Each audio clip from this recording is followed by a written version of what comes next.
The Philippines is going to buy green. Our government is taking the lead. The Philippines' Green Public Procurement Roadmap guides the way forward by considering local business capacities, climate, environment, health, and value for money. Our government procures thousands of items every year to serve the Filipino people. When government is the single largest buyer in a market, its procurement decisions influence the direction that businesses take. Green public procurement is about buying products which are low carbon, are healthier, avoid harmful chemicals, and are manufactured through cleaner processes. They are efficient to use and consume less energy and water. At the end of life, precious materials are recycled. GPP reduces the pressure on the environment. GPP is a partnership between the government and businesses. GPP opens up new, exciting, and reliable opportunities for businesses supplying green products. This in turn makes green products also affordable for private households. A first batch of 20 product categories has been prioritized for GPP, and more will be selected over time. The priority common supplies and equipment products are multi-copy paper, toilet paper, record books, cleaners, chairs, disinfectant sprays, trash bags, liquid hand soap, detergent powder, and LED lights and bulbs. The priority non-common supplies and equipment products are computer and laptop monitors, air conditioners, vehicles, fridges and freezers, copiers, paints and varnishes, food and catering services, training hotels and facilities, toilets and urinals, and textiles such as uniforms and work clothes. The well-established public procurement processes in the Philippines, such as the PhilGems, will ensure fairness, transparency, and open competition for the green venture. Everyone can become an active consumer of green products, which save energy and water, are not harmful for health and climate, and which are recyclable.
Good morning, everyone.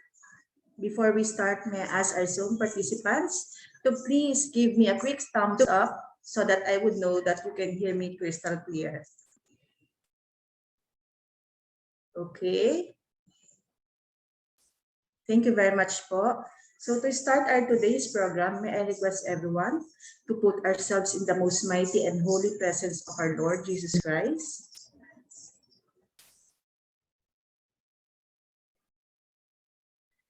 Dear God, thank you for all the blessings you have bestowed upon us. We are truly grateful for them. Thank you for allowing us today to meet and share our knowledge and time with one another in this training.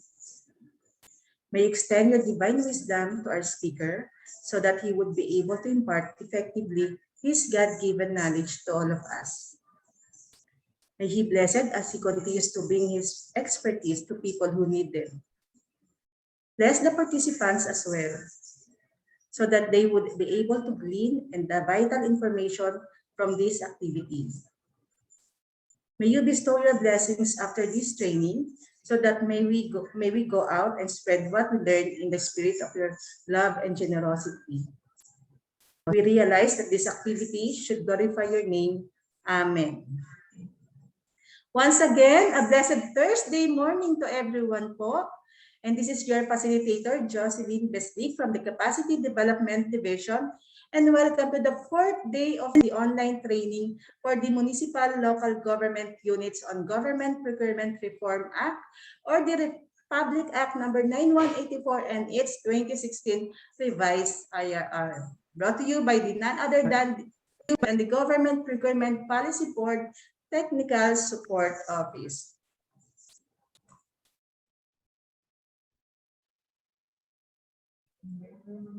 Okay, just a quick recap of yesterday's learning session. So we had the entire session on standard bidding procedures for goods, infrastructure projects, and consulting services, where we had a comprehensive discussion on the key concepts in the bidding procedures for the procurement of goods and services, infrastructure projects, and consulting services, where we highlighted the general principles and consideration for the respective procurement undertakings. Led by our yesterday resource speakers, Engineer Christopher Orsal.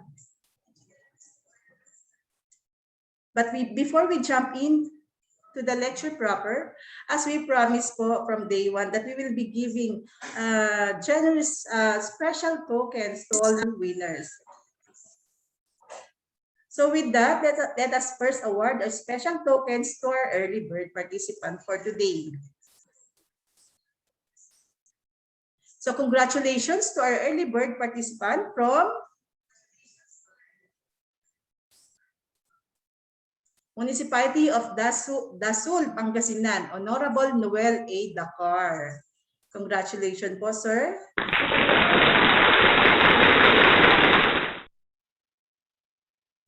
And for our second early bird participant naman po from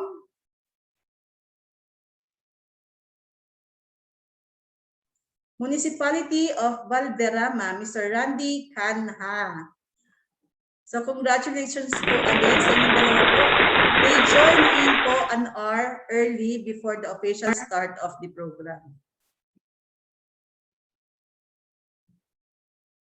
So today's program of activity, so finally we are now down to session 5 of day 4. So we will be having the entire session on alternative methods of procurement. Okay, so this is a very interesting modules po kasi for sure lahat po tayo nag-undergo ng ganitong alternative methods of procurement. But before that, before the proper lecture, let's have a quick energizer po. Okay, so this is IQ quiz. So pwede po kayong mag-grab ng inyong paper, piece of paper, or pwede rin po sa chat box. You may drop your answer po sa chat box po natin, Zoom chat box. Okay, so pampaano lang po, pampagising. So I will allot 3 seconds po to answer po kasi this is just a quick energizer para at least yung ating lecture mamaya medyo mahaba para mas marami tayong ma-discuss po. Okay, for the scoring po sa ating IQ test, so if you got 9 correct answer, genius po. For 7 to 8, above normal. 5 to 6, normal. 3 to 4, slow. 1 to 2, idiot. 0, brain dead. So for sure naman, walang makakasiro sa atin dito. Okay, so let's start. First question po.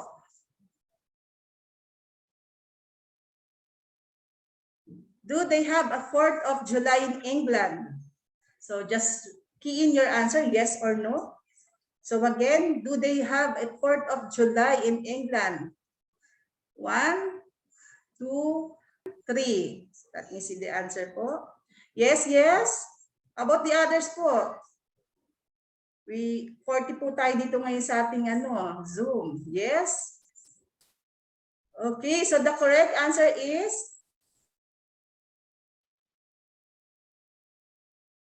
yes, of course they have it. They just don't celebrate it. Okay, ang galing naman. So 1 pa lang po yan. So hindi na tayo brain dead. Okay, so next question.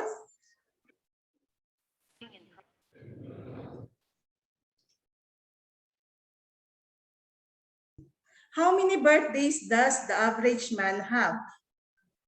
How many birthdays does the average man have? So again, for our Facebook Live viewers, good morning po. You may also join or participate in our Energizer po. So just drop your answers to your comment section. 1, 2,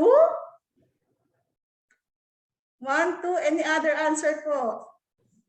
How many birthday does the average man have? 1, 1, 1, 2, once a year?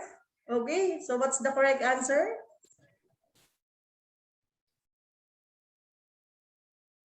You are only born once. So 1 po ang tamang sagot. Okay, next question.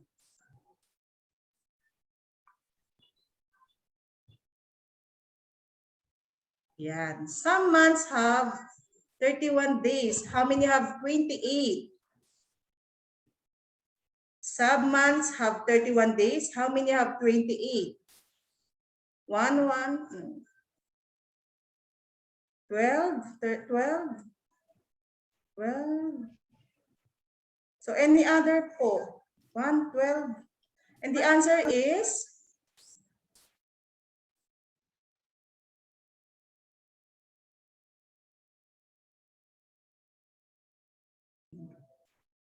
And the answer is, all of them have 28. Some just have more. Diba? So every month meron tayong 28. Yung iba nga may 31 pa. Okay, so next question.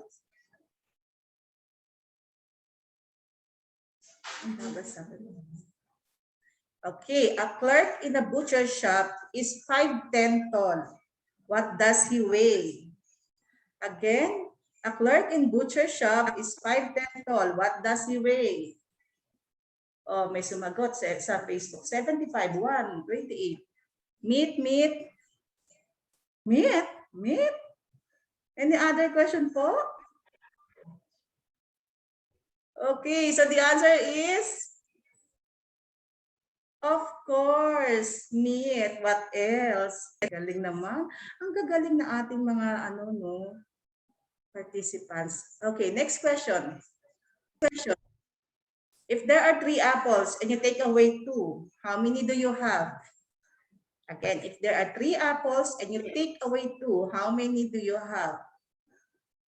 3, 3, 2, 3, 3, 2, 1, 2. Okay, so mix ang ating mga sagot po, no? So let's see nga kung ano ba talaga tamang sagot. And the answer is 2. Kasi you take away 2. So 2 yung nasa inyo po. Okay, so good morning. Gising-gising po. Okay, next question. Okay, a doctor gives you 3 pills telling you to take 1 every half hour. How many minutes would the pills last? Okay, a doctor gives you 3 pills telling you to take 1 every half hour. How many minutes would the pills last? 30, 30, 30, 30. Meron po ba doktor dito? A second to digest? 29, 1.5, 1, 30, 30. Okay, and the final answer is 60 minutes. Kasi po, 3 pills yon. So yung isa, automatic tinake mo na. So you still have 2 pills to take. Okay? So another question. A farmer has 7 sheep standing in a field and all but 9 dropped down and die. How many sheep are left standing? A farmer has 17 sheep standing in a field and all but 9 drop down and die. How many sheep are left standing?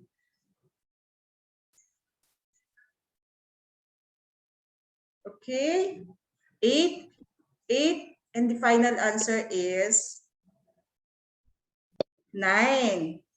All but 9. So yung po yung ating keyword. And the next question.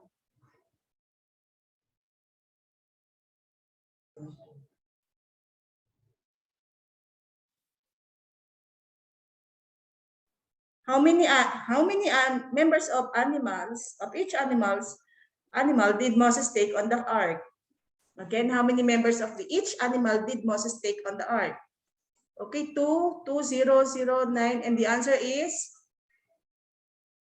0. Kasi hindi naman po si Moses yun. It's Noah.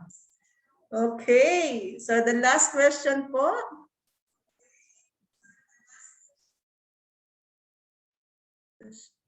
Can a British gentleman legally marry his widowed sister? True or false?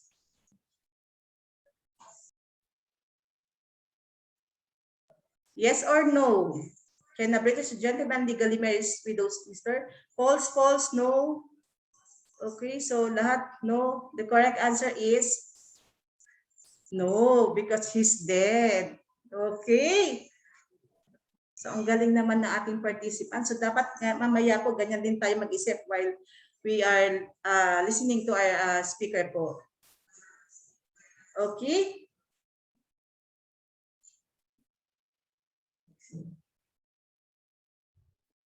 At this moment po, I would like to remind again the participant to please accomplish the participants' daily attendance sheet for day 4 by clicking the link provided by the GPPB TSO Event Secretariat, as this will be part of the requirements for the provision of the certificate. So rest assured that all information provided shall be treated with utmost discretion and confidentiality. May I also remind our participants to please keep our microphones muted throughout the entire session to maintain clarity during the lecture.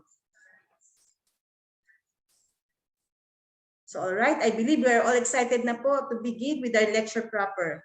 And with that, it is with great pleasure to introduce to you this learning session's resource speaker. So our resource speaker is a graduate of St. Paul University of the Philippines with bachelor degree in accountancy and was a government scholarship grantee under the National Integrated Study Grant Program. And in 2007, he took his master's degree in business administration in the same university. Currently, he is part-time instructor on accounting and taxation in St. Paul University and a member of the Philippine Institute of Certified Public Accountants, Associations of CPAs in Education, and Government Associations of CPA. Joining us today, the Senior Budget and Management Specialist of the Department of Budget, Regional Office 2, and the GPPB recognized speaker. Please welcome Mr. Reynaldo Arbelion. Good morning. Good morning, sir.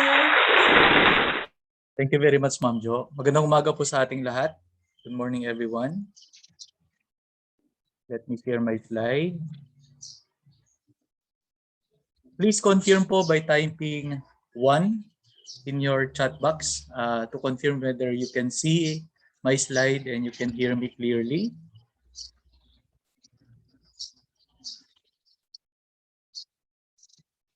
Thank you. No, from now on, we'll be using the chat box to communicate with each other. Okay, para po from time to time, malaman ko po kung nandyan pa po kayo sa harap ng inyong mga monitors, no? And hello sa mga 40 viewers natin sa ating live Facebook, no, sa ating Facebook page. You're also encouraged to participate by asking questions. And kung may mga questions po tayo along the way, please feel free to type them in our chat box, no? Sa mga live viewers natin, sa Facebook page, you can also type your questions, no, sa comment section ng ating page, so that our secretariat can keep note of them, so that we'll be answering them during the open forum. Yan. So our topic this morning, no, is alternative methods of procurement. No, I think all government agencies are quite interested on discussing alternative methods, because basically every time they have procurement activities, the first thing that comes into their mind is to conduct alternative method, no? Pero that should not be the mindset of procuring entities, no? We learned yesterday that the primary mode of procurement should be public bidding. But today we'll be discussing alternative methods, no? Our objective for this morning session is, number one, for all of us to identify and differentiate the various alternative methods of procurement. Alam ko maraming agency po hindi nakakaalam kung ano lahat yung mga alternative methods of procurement na pwede nilang gamitin. But actually, by knowing all of them, you might realize, no? You may realize that RA 9184 is a complete law with regard to solving problems and issues of government entities or government agencies. Whatever issues and concerns related to procurement, okay, it has it all, no? Nandun po lahat yung mga options na pwede nating gamitin. Okay, ang challenge lang po sa atin is for us to remember all of them. Yan. So number two, to appropriately use alternative methods of procurement based on prescribed conditions, procedures, and requirements. So we'll be discussing in today's session what are the different conditions that we need to comply in order to adopt a particular mode of procurement. Yan. Kasi minsan ang mga government entities po, ang lagi po lang iniisip, dalawa lang na alternative method, ano? Emergency purchase at shopping. Okay, but those are only two among many alternative methods of procurement that we can use. Okay, today we are expecting all of you to know all these alternative methods and know also how to apply them in our day-to-day activities. Yan. So, yun yung ating magiging objective, and hopefully we can be able to attain those objectives at the end of this session. So, our outline of discussion for this morning will be the following. Number one, we'll be discussing the general guidelines. I-review po natin yung na-discuss nyo nung day 1 at kahapon. Paulit-ulit po para na sa ganun di po natin makakalimutan. And second, we'll be discussing the different conditions, procedures, and documentary requirements of alternative methods of procurement. And so we'll be discussing them one by one. And if you see some methods or some modes or modalities that could be applicable to your current situation, if you have any pending issues related to procurement, please feel free to keep note, no, kung ano yung mga policies na yon, para na sa ganun ma-adapt po natin o ma-apply po natin sa ating mga agencies. Ayan. So sabi ko nga po, no, just sit back, relax, and enjoy kung nasaan man kayo. Nasa bahay ba kayo or nasa office? Ayan. Pakitype po sa inyong chat box yung mga nasa bahay, at pakitype po pagka nasa bahay po kayo, type bahay, and then pag nasa office po kayo, type office, para makita natin kung nasaan po kayo. Okay, I think a majority are at the office. Okay, that's good. Mas convenient po para sa inyo. Okay, kung nasa office kayo kasi air condition, di ba? Medyo conducive for learning. Okay, yung mga nasa bahay naman, medyo preoccupied ng konti kasi pagdating po ng 10 o'clock mamaya, magluluto na po yan ng pananghalian. At baka kasama po ako doon kasi nandito po ako sa bahay ngayon. Okay? Yan, so kasama po ako sa team bahay. Baka mamaya paglulutuin pa po ako ng pananghalian. Okay, anyway, so saan man kayong sulok ng Pilipinas, no, good morning. Special shout out sa mga nasa taga-region 2. Ayan, may nagse-set up pa po ng kanilang projector. Yung team Cebu yata nagse-set up pa ng kanilang projector para sa training. Okay? So let's... Okay. Ayan. So may I request everyone to please temporarily siguro mute our microphones para po hindi po ma-disturb yung ating ibang participants, no, kasi nadi-distort po yung kanilang yung sound natin. Okay, para nang sa ganun magkarinigan po tayo lahat. Anyway, you'll be given to chance to open your microphone during the open forum. No? Ang rule po natin, if you want to ask questions using your microphones, just simply raise your hand so that you can be acknowledged during the open forum. Okay? Yeah, so let's start our discussion. Okay, sabi nga po nung day 1 at kahapon no day 3, okay, procurement entities are required to adopt yung ating tinatawag na competitive bidding as the general mode of procurement. Okay, so that pagka gumamit po tayo o meron po tayong procurement activities, purchase request, regardless of quantity, regardless of amount, the first thing that should come into our mind is to adopt competitive bidding, okay, as a mode of procurement. Yan. So unang pumapasok dapat sa isipan natin, competitive bidding. Now, one time, meron pong tumawag no na agency dito sa aming office at ang tanong po niya, okay, meron daw po silang na-receive na fund no galing sa kanilang central office. So this is a national government agency. And the fund that was received was only valued at 50,000 pesos. The purpose of the fund is to conduct repair of their perimeter wall, no, perimeter fence po ng kanilang opisina, siguro nasira ng isang calamity. They wanted to conduct repair on that wall. Yan. So ang tanong ngayon ng back chairman nila, kaya na tumawag sa office is, can they conduct public bidding for that 50,000 peso valued repair to be conducted no, for their perimeter fence? Yan. Yes or no? Okay, yun lang isang tanong niya. Ano po? Parang stricto pa magtanong eh. Okay, yes or no lang ang dapat isagot. Walang justification. Okay, if you are to ask that question, can you conduct public bidding for the repair of the perimeter wall, considering that the ABC is only valued at 50,000 pesos? Okay, would you mind answering that for me? Okay, by typing your answer in your chat box, yes or no. Pwede bang mag-conduct ng public bidding sa 50,000 pesos na repair ng kanilang perimeter fence or perimeter wall? Yan, very good. Yan, medyo attentive pa tayong lahat. Okay. Okay, sa ating mga viewers sa live Facebook page, you can also answer. Pero medyo delay lang po kayo ng around 3 seconds siguro. Okay. And thank you, no? And all of us have the same answer, no? The answer is yes. O bakit yes, no? Kasi nga po public bidding is the general mode of procurement. Okay, considering that it's the general mode of procurement, you can adopt this mode of procurement regardless of quantity and regardless of amount. Okay, so competitive bidding should be the first option when a procurement activity will be undertaken by a procuring entity. Okay, ang tanong minsan is, do we need to justify why we are adopting competitive bidding, even if the amount that we are to procure is only small, no, in terms of value, or mababa lang yung kanyang budget? Ang sagot, no, you need not to justify, because adoption of competitive bidding is the primary mode. No justification is required. Okay, when do we justify the mode of procurement?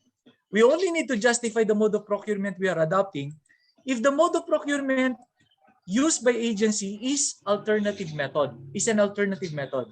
Okay, why?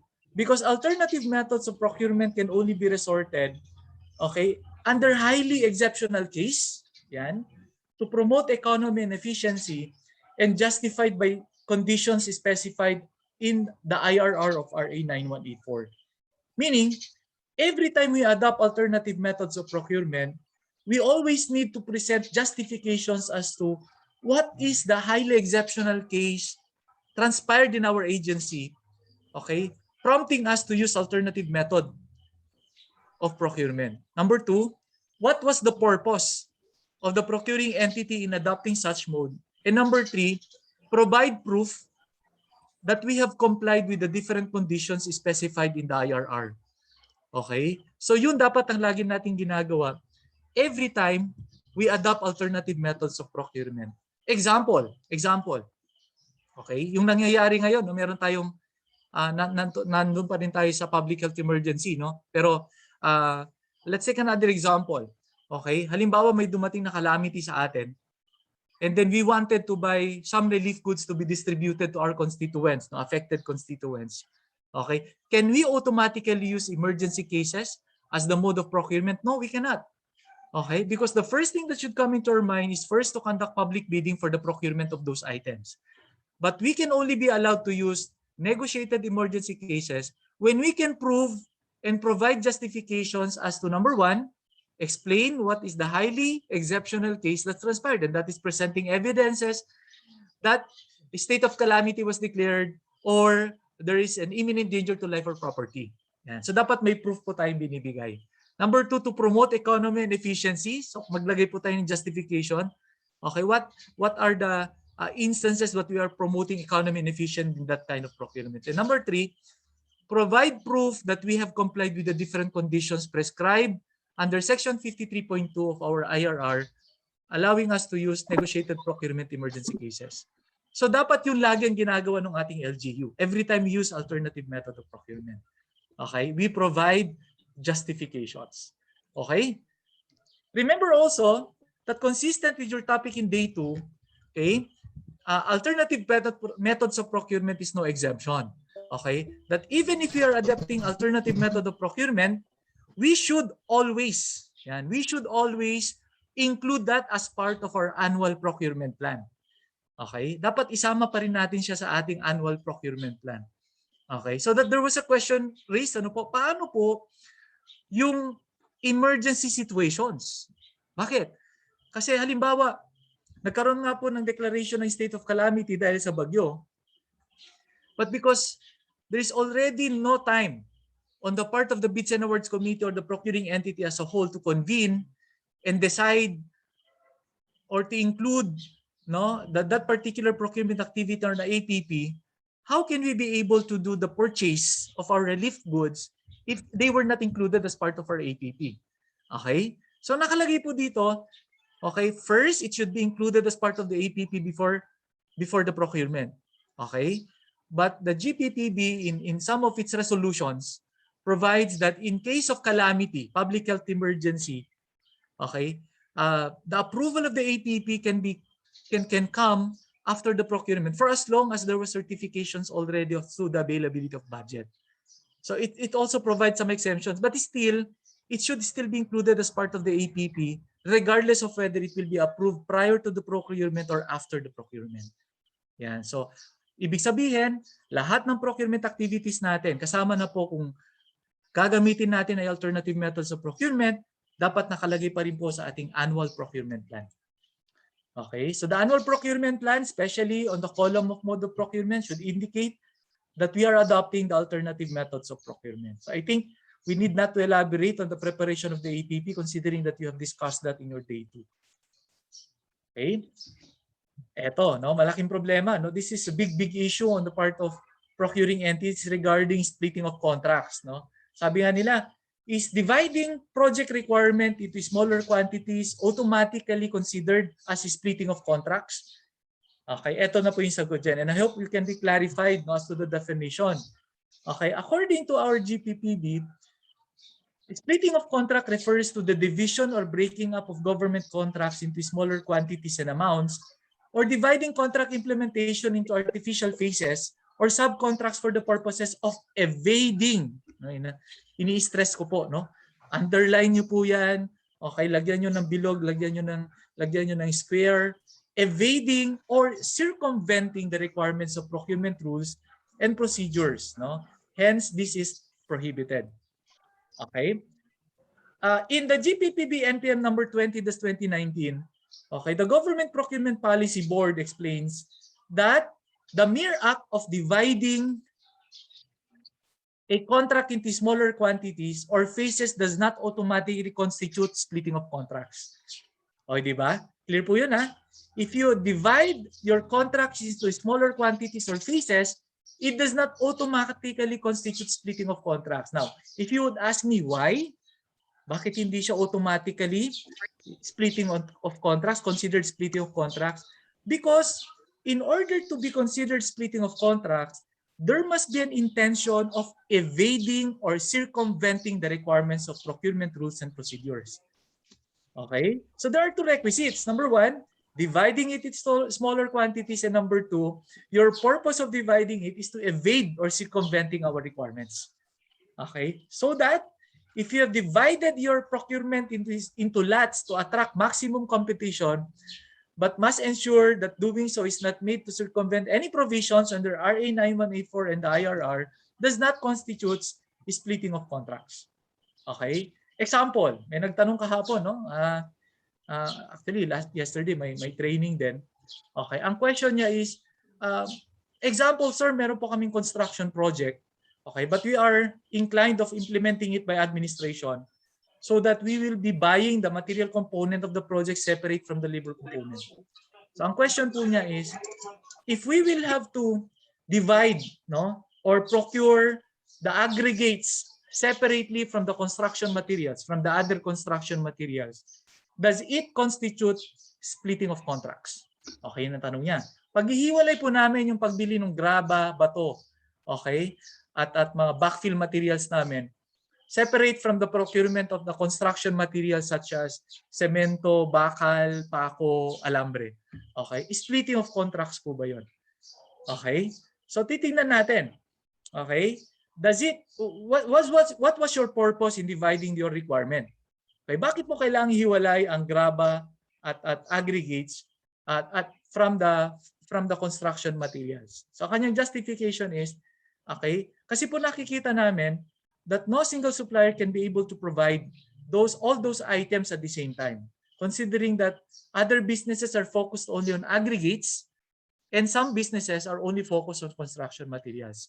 So therefore, in order not to incur delay in our implementation caused by non-participation in the bidding or declaration of failure of bidding because of they cannot be able to comply with all the requirements, no, of the procurement, kaya po namin hihiwalay. No, as you can see in the justification, their purpose is not to evade, no, the competitive bidding procedure. So nakikita nila na hindi kayang i-supply lahat ng mga nag-iisang supplier yung lahat ng kanilang requirement.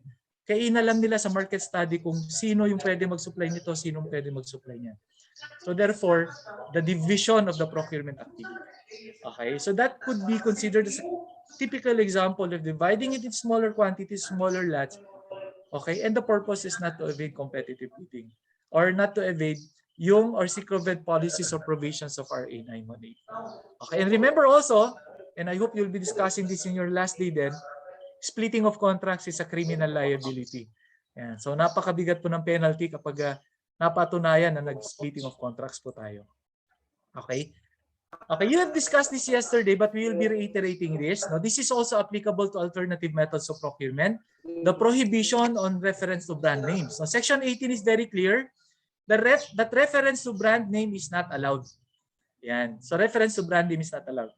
When we talk about reference to brand name, tatlo po ang ibig sabihin ng violations. Tatlong possible activity or acts that will mean violating Section 18 of our IRR. And what are those? Number one, expressly providing the brand name of the product you want to purchase in your bidding documents, in your purchase request.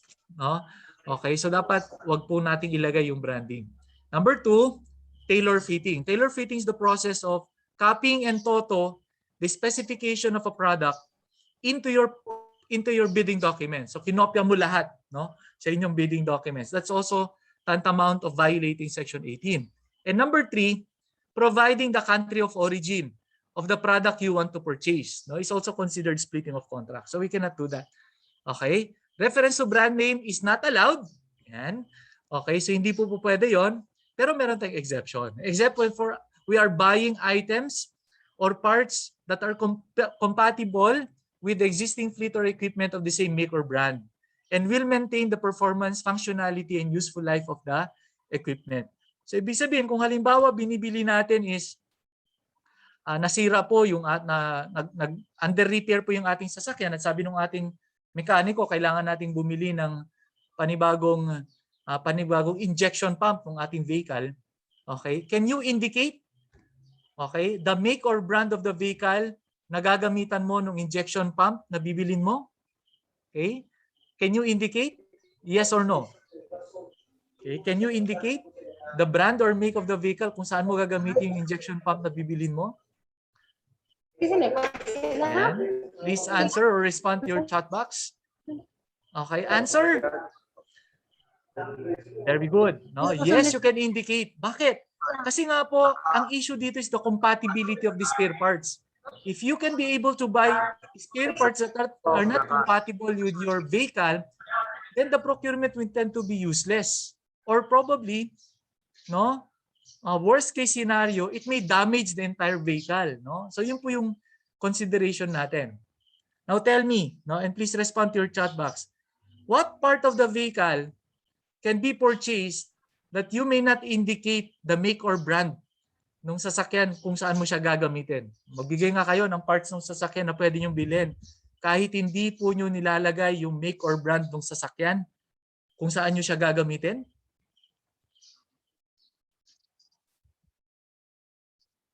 Meron po ba? Very good. Yan, di ba? Okay. Gulong. Okay? Gulong ng sasakyan, no? So you cannot indicate the brand of the brand of the tires that you purchase because for as long as it has the same size, no, with the vehicle specification, then you can use it in the vehicle. No, very good sa mga sumagot. Okay, gulong or tires. Okay? Now, reference to brand name is also applicable to component of infrastructure projects and consulting services.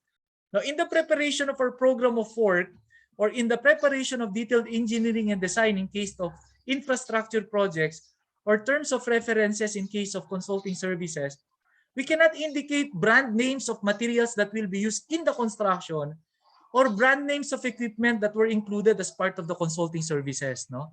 So nag-extend po ang rule on to reference to brand name to this extent, no, sa infrastructure projects at sa consulting services. To give you an example, if you're preparing detailed engineering and design for your infrastructure projects, hindi mo pwedeng sabihin dun sa mga materials mo na ang gagamiting semento ay dapat wholesale.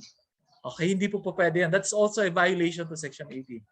You should only limit, okay, the requirements into specifications. So this will be a challenge on the part of procuring entities. In order to reflect or in order to get the highest quality possible, that you want, no, highest quality products available in the market, you must be able to conduct market study or market research as we have learned in your day 2. Okay, learn to know the requirements, the features, including specifications that are suited to your requirement. No, para na sa ganon, high quality pa rin yung mabibili natin. Kasi marami pong nagsasabi at maraming nagkukwento at maraming na rin pong nagtatanong. Sabi nila, ayan, may kumakanta. Okay, sinasabi nila na, paano po namin may re-reflect o masisigurado na magandang quality yung admin mabibili kung hindi po kami pwede mag-indicate ng brand name. Yun po yung challenge. You must be able to convert yung quality of the product you want to purchase into specifications. Okay? Yun yung lagi challenge during the procurement planning. Halimbawa, pagka bibili po tayo ng sasakyan,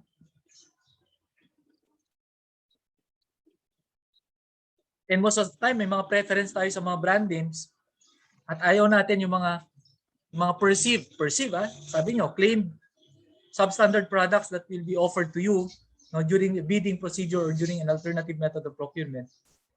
The challenge is, how can we be able to translate our quality into specifications? Yun po yun. Okay, alam ko ayaw niyo ng sasakyan na two-tone, di ba? May mga sasakyan po tayo na two-tone, marami pong nag-aayaw dyan, lalo na dito sa Region 2. Parang isa sa mga participants natin dito nag-question yan nung araw sa akin. Okay, anyway, anong pwede namin gawin para hindi makapasok yung two-tone na sasakyan sa amin, for example? So sabi ko, you should conduct market study why this product number 1 is of better quality from this product number 2. Okay? You learn from the specification of this product and then learn why such specification exists so that you can be able to write them as part of your bidding documents. Okay? So yun po yung challenge sa ating lahat. But reference to brand name is definitely not allowed. Okay?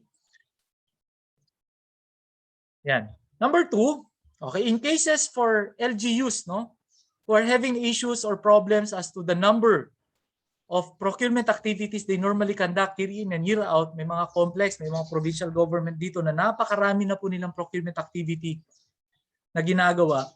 Okay, IRR, particularly Annex H of the Implementing Rules and Regulations, provides that the conduct of procurement using the following modes of using the following modalities can be delegated to the end user unit or any other appropriate bureau, committee, or unit authorized by the BAC through a resolution approved by the HOPE or approved by the head of procuring entity.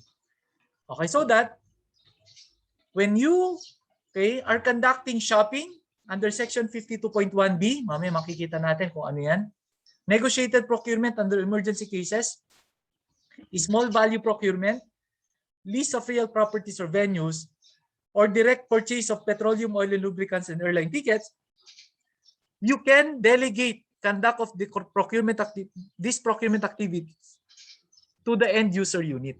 So pwede po nating i-delegate. Okay, instead that the Bids and Awards Committee doing the evaluation or doing the opening of proposals, distribution of the quotations, you can delegate that to the end user unit. Okay, what's the documentary requirement? Number one, okay, the BAC should delegate this through a resolution. So there must be a BAC resolution delegating to the end users the conduct of these activities, and such resolution as a second condition must be approved by the head of procuring entity. Yun lang po. Okay. I think some LGUs have already utilized this during the procurement under emergency cases related to COVID-19 activities. Okay. So pwede po nating i-adapt yan not only for our COVID-19 requirements, but also for other procurement activities limited to these modalities only. Okay? Okay, ito yung misconception. Misconception. Okay? Sabihin natin kung tama ba itong sinasabi ng marami o hindi, no? By responding to your chat box, true or false. Okay? All suppliers, consultants, and contractors participating in government procurement are required to be registered with PhilJeps. So that's the question, true or false? All suppliers, consultants, and contractors are required or transacting with the government are required to be PhilJeps registered. Yan, true or false? Okay, sa mga live Facebook viewers natin, meron na tayong 55. You can also answer in your chat box. Okay. Ayan. True or false? May sumagot po ng yes. Okay lang po yan. Okay. So parang pare-pareho tayong lahat ng sagot. No? Lahat na sumagot ay sumagot ng true. Pero may qualification. True pala, hindi yes. Okay, sir. Okay lang po yan. Okay. Okay. So that I should see 60 plus responses, no, sa ating mga questions in order to make sure that you are attentive. But I think some of the participants are participating in groups, no? Hello po sa inyong lahat, and you can also ask questions in groups mamaya by typing them in our chat box. Okay, so the answer to the question is what? False. Hindi po true. Misconception nga po yun eh. Not all suppliers, contractors, and consultants participating in government procurement are required to be PhilJeps registered. Because the IRR says, no, particularly Annex H, that PhilJeps registration will only be required, okay, if we are using the following modalities. So the requirement as to whether the supplier, contractor, or consultant participating in our procurement, okay, is required to be PhilJeps registered would depend on the mode of procurement we are adopting. Okay? So, ilista na po natin.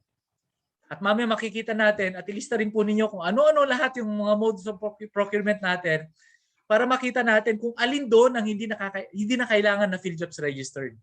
Okay?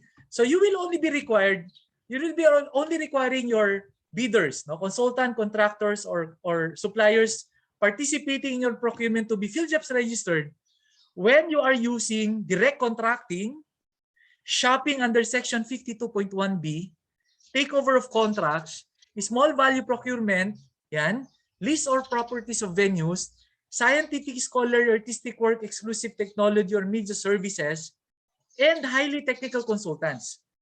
Okay, to be PhilJEPs registered. And not to mention also, those that are being required to submit a certificate, yung po yung public bidding natin, at saka yung limited source bidding and negotiated procurement due to two-field biddings. Okay? So therefore, hindi po lahat ng procurement modalities nagre-require po ng PhilJEPs registration. Okay? Not all modalities require bidders to be PhilJEPs registered. Okay? So misconception po yun. Kaya nga minsan may nagtanong po sa akin, tumawag po habang nakabiyahe po sila. No, bibiyahe po silang papuntang Manila. The problem is, they had to undertake repair of the vehicle used for travel along the way. No? Habang papunta po sila ng Manila, parang nasiraan po yata sila, o kaya parang naflatan or anything. Ewan ko anong nangyari. Tumawag po yung nakasakay, no? Kasi yung isa sa mga nasakay ay isang back member, no? Ang lakad-lihatan na papuntang post qualification. Okay, ang tanong niya, sir, nasiraan po kami dito sa daan. We are traveling going to Manila. Minor repair lang po naman, no? Ang tanong, kailangan po ba naming i-require na yung pagpa-repairan namin ng sasakyan ay PhilJEPs registered? Sabi ko sa kanya, sige po, ano bang nangyari? Naflatan kayo? Kung naflatan po kayo, imagine nyo, pupunta kayo sa isang vulcanizing shop, bago kayo magpa-vulcanize, tanungin nyo muna, may PhilJEPs registration po ba kayo? Kung wala kayong PhilJEPs registration, hindi po kami pwedeng magpa-vulcanize sa inyo. O hindi ba? Okay, pwede ba yun? Okay, pag tinignan natin yun, common sense ba yun? Tama? Okay. Kaya po, wala tayong makita dito na shopping under Section 52.1A. Because in that instance, the best or the suitable alternative methods of procurement that can be adopted is shopping under Section 52.1A. And under shopping under Section 52.1A, hindi kasama sa listahan ng mga nagre-require ng PhilJEPs registration. Sabi ko sa kanya, you do not require PhilJEPs registration if you are using shopping under Section 52.1A. Okay? So hindi po lahat nagre-require. Tama? I hope makorek natin kasi minsan may misconception tayo. Lalo na yung mga ibang offices nagsasabi na lahat ng procurement kailangan may PhilJEPs registration. Hindi po ganun yun. Okay? Flexible po ang ating policy. In some instances, we do not require PhilJEPs registration, especially when the procurement is urgent. Okay? As prescribed, provided we have complied with the different conditions required under the modality that we are using. Okay? Clear po yan? Maliwanag? Kung maliwanag po, pakitype po yung clear sa inyong mga chat box. Okay? Ayan. Very good, no? I hope that's clear kasi misconception po talaga yan. Okay, how about advertisement? Ito na naman, true or false ulit tayo. No? True or false ulit tayo. Okay, lahat ng procurement opportunities kailangang i-publish sa PhilJEPs, true or false? Okay, are all procurement activities required to be published in the PhilJEPs? True or false? Another misconception. Another misconception. And I hope many have been clarified already. Okay? When we read Annex H of the IRR, okay, publication of our procurement opportunities are only limited, especially for alternative methods of procurement, are only limited for the following modalities. No? So ibig sabihin, ang publication sa PhilJEPs magdidepende kung anong mode of procurement ang i-adapt natin. When the mode of procurement to be adopted is limited source bidding, shopping under Section 52.1B, two-field biddings, small value procurement for projects above 50,000 pesos, and NGO participation, we are required to publish it in the PhilJEPs. Okay, we are required to publish it in the PhilJEPs, in our website, and in our conspicuous place. But if you are using another alternative methods of procurement, we are not required to publish our opportunities here. Okay, now let me tell you some of the modalities that we are normally using in our LGU that does not require publication of opportunities in the PhilJEPs, in the website, and in the conspicuous place. Okay, ang una, yung shopping under Section 52.1A ulit, wala dyan. Okay, so that kung magpapavulcanize ka along the way, na magta-travel ka, na-flatan ka, tatawagan mo pa si Back Secretariat, sabihin mo, Back Secretariat, paki-publish sa PhilJets yung aming pagpapa-vulcanize kasi baka ma-disallow. O hindi ba? Tapos sasabihin mo dun sa vulcanizing shop, maghintay po tayo na 3 araw ha. Kasi sabi po ng ating law, 3 araw muna i-publish bago kami magpa-vulcanize. Okay, ang sagot doon hindi, no? That's not true. No, mali po yung proseso. Okay? Because under section 52.1A, it does not require publication. Okay? So learn your modality and learn your requirement. Yun po yung ating technique, no? Dapat alam mo kung anong mode ang applicable para malaman mo kung ano magiging requirement. Okay? So ilang araw po ang publication? 3 calendar days. 3 calendar days. Sabi ng ilan, napakatagal po ng 3 araw. Pero actually, napakaiksi na po ng 3 araw. Pinaiksi na po yan from the previous 7 calendar days to 3 calendar days. Because we always consider procurement to be, always want procurement to be efficient. No? To be efficient as possible. Kasi lahat po tayo nag-aapura. At sabi nga, time is gold. No? The longer period we spend on the process, the higher the cost the government spent. No? Kaya po lalong pinabilis. No? 3 days lang po ang public. Calendar days po yan. Kasama po ang Saturday, Sundays, kasama po walang pasok or holidays. Okay? Clear? Clear. Yan. Thank you. Okay?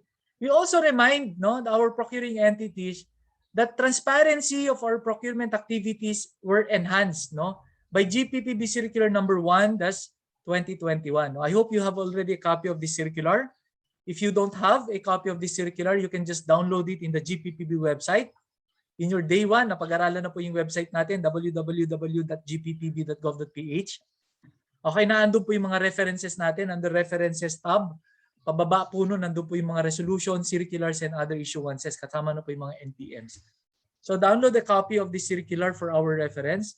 Okay, this reference provides reminders on the transparency and accountability requirements of RA 9184 and its 2016 IRR.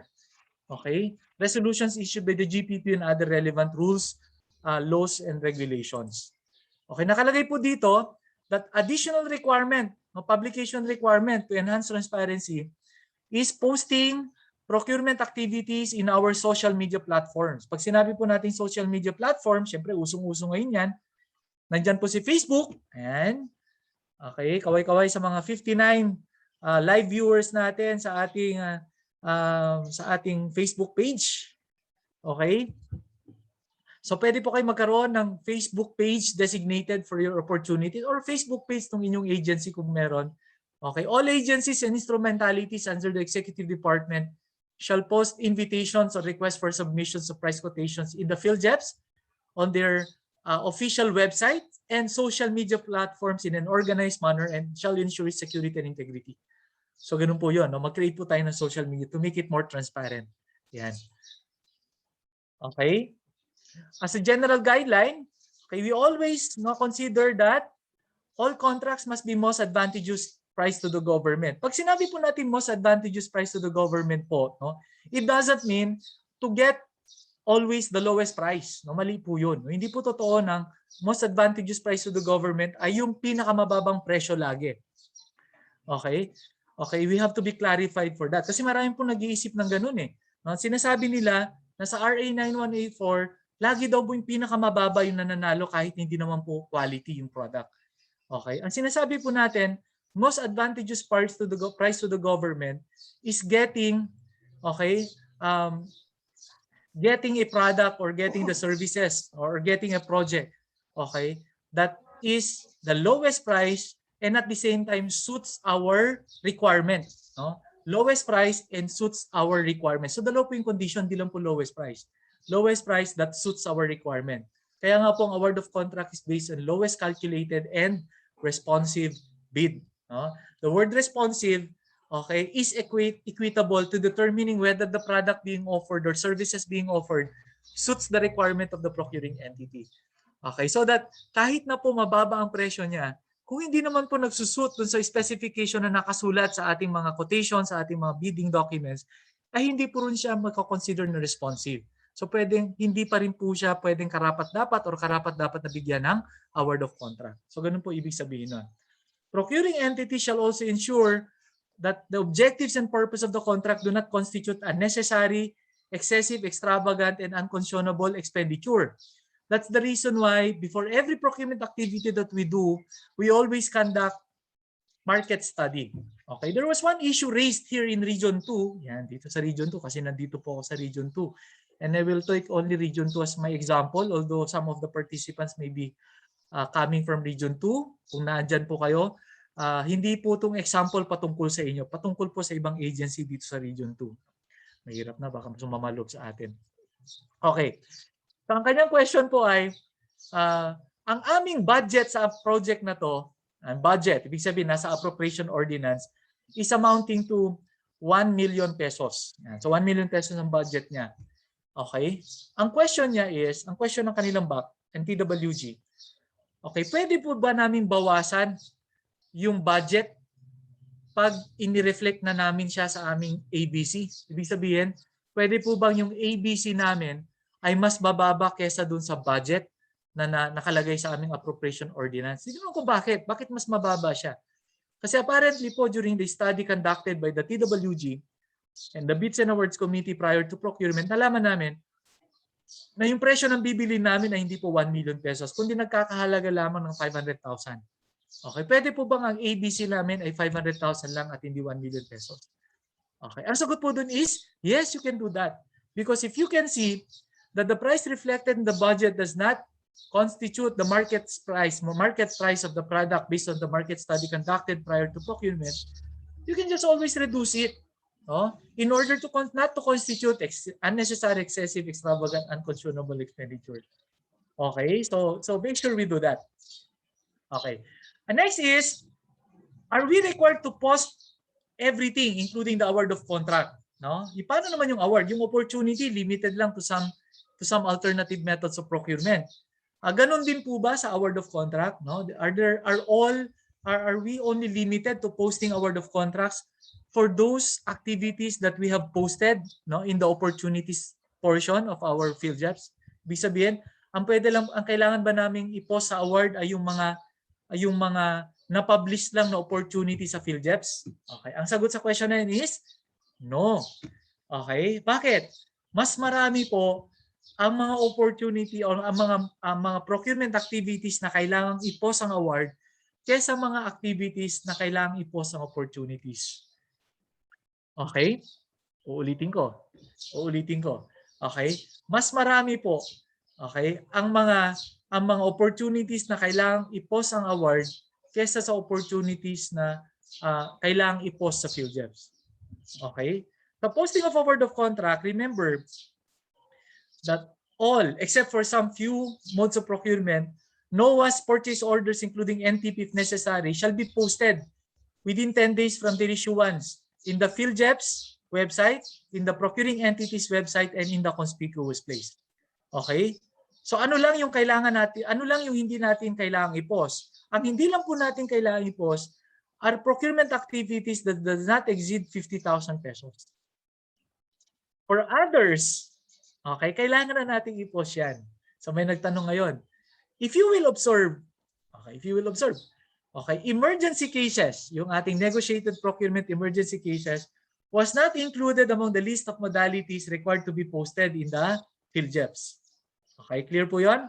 But, okay, during award of contract, such modality should be posted. The award should be posted in our PhilJEPs, in our website, and in our conspicuous place.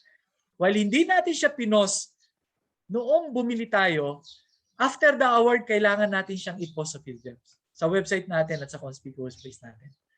Okay, nakita po natin. So there are modalities that are not required to be posted during the publication of opportunities, but are required to be posted after the award of contract. Okay? So kailangan po natin tingnan yon. Ngayon, kung may magtatanong po sa atin, how? How do we do that? Okay? How do we do that? Paano po namin ipopost yung award of contract na hindi namin napopost yung aming opportunity?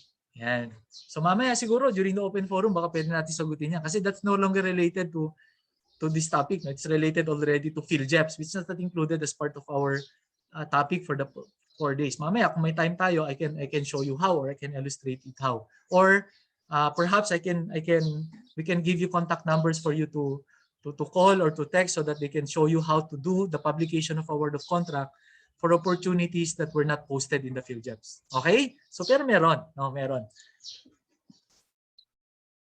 Okay. Additional transparency requirement of post-publication of procurement projects, no? Nakalagay din po sa policy natin under GPPB Resolution 4-2021 that we are required to post also a word of contract in addition po doon sa ating PhilJobs, sa ating website at sa ating conspicuous place ay yung ating social media platform. Okay? Kailangan po natin mag-publish sa ating social media platform. So magiging active ngayon yung ating social media. Okay? Yan. So ito po yung mga transparency requirements natin as provided under GPPB Circular number 1-2021. Ano yung mga pinapublish natin na documents at saan po natin siya pinapublish.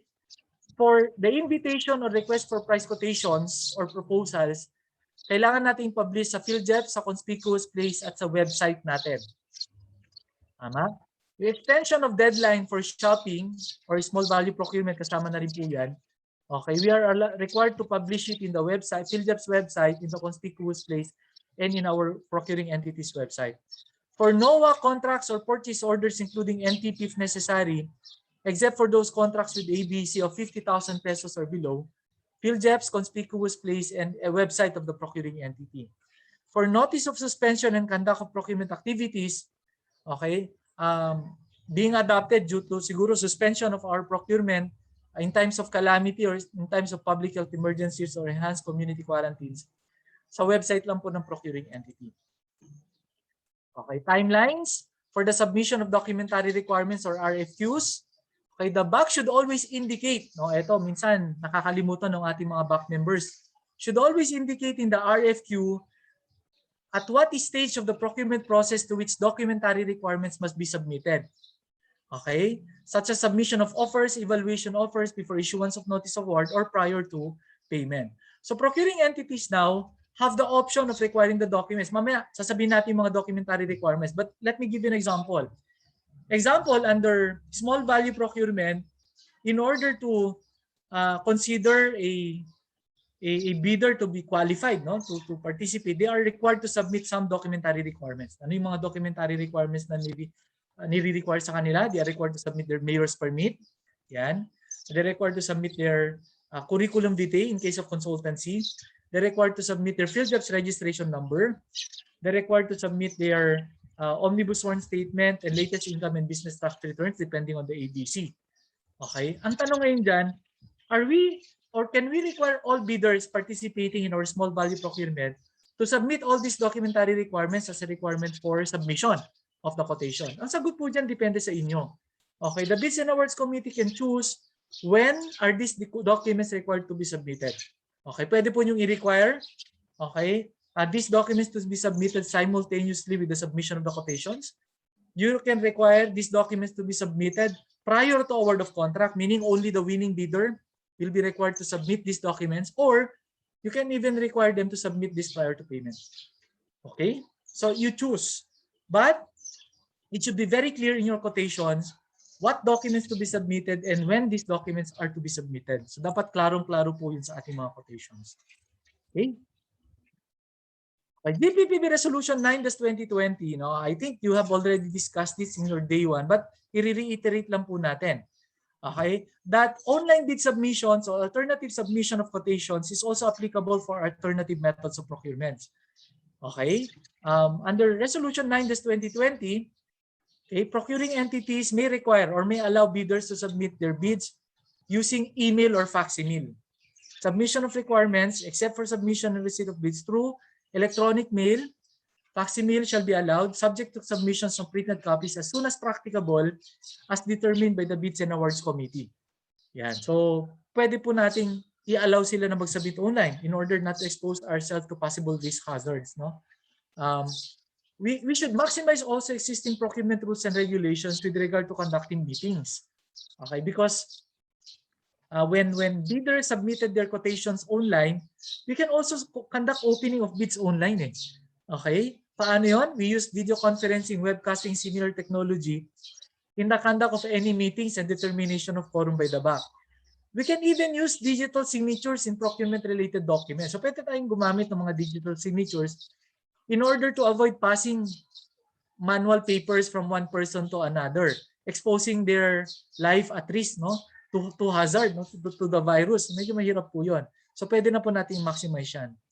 We can even choose, no, every time there was a declaration of state of calamity, public health emergency, enhanced community quarantine, procuring entities are even given the option to choose the 3 possible, no, choices that they can do related to their procurement activities. No, pwede pong number 1, continue the procurement, maximizing the online requirement, no, provided under the rules. Number 2, they can terminate the procurement if they see that it's no longer necessary. Number 3, they can issue notice of suspension, no, in order to stop the procurement activities meantime, okay, in order to keep them safe, and resume after the lifting of such, no, of such state of calamity or such declaration of enhanced community quarantine. So all those activities are allowed under Resolutions 9-2020 as discussed during day 1. So pwede po rin i-apply po yan sa alternative method of procurement. Okay. First knowledge check tayo. Ma'am Jo.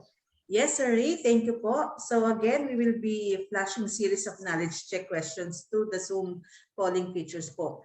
So for now po, at this point, may we request the participants to answer to the Zoom chat box po. Okay, so the first to correctly answer this particular question to the Zoom chat box will receive once again a special token from the GPPB TSO. Okay, so let's begin. So our first prize question.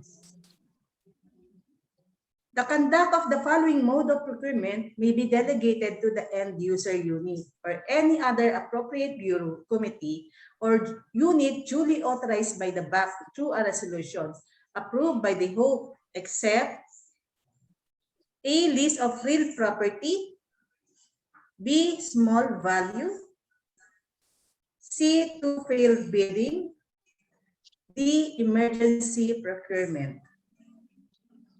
So again, I will repeat the question.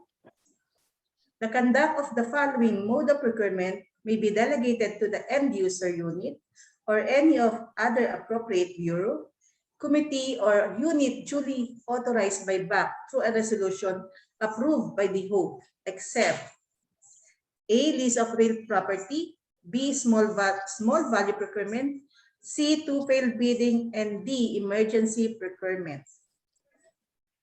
Okay. Also, our Facebook Live viewers, good morning po ulit. You may also participate po by dropping your answer in the comment section. Okay, Sir Ray, let's wait po para ma-meet po natin yung majority na sumagot sa ating Zoom. Okay, thank you, Ma'am Jo. So medyo hindi yata medyo maganda. alanganin pa.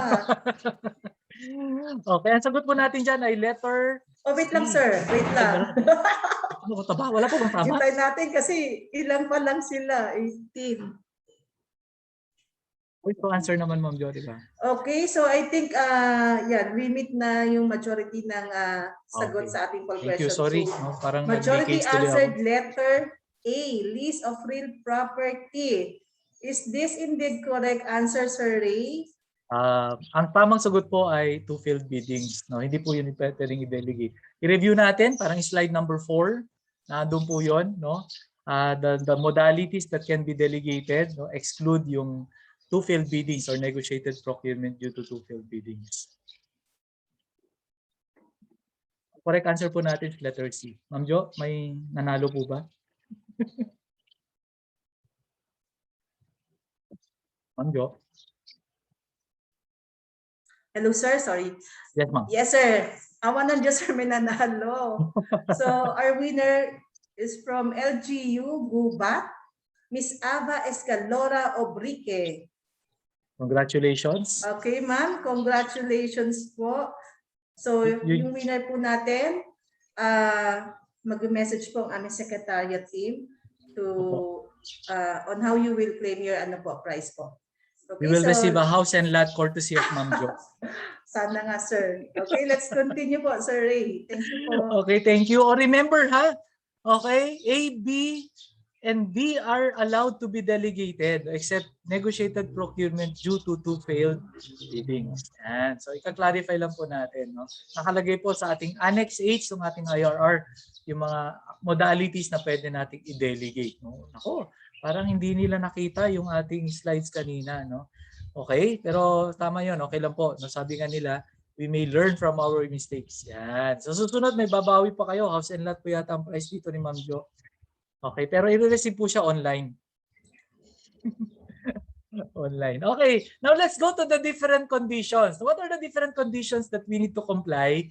Okay, before we can adopt, no, we can be allowed to adopt a specific modality, no, alternative modality. So, pangkaraniwan po, lahat po ng sagot sa tanong natin pagka nagkakandak po tayo ng procurement ay related dito.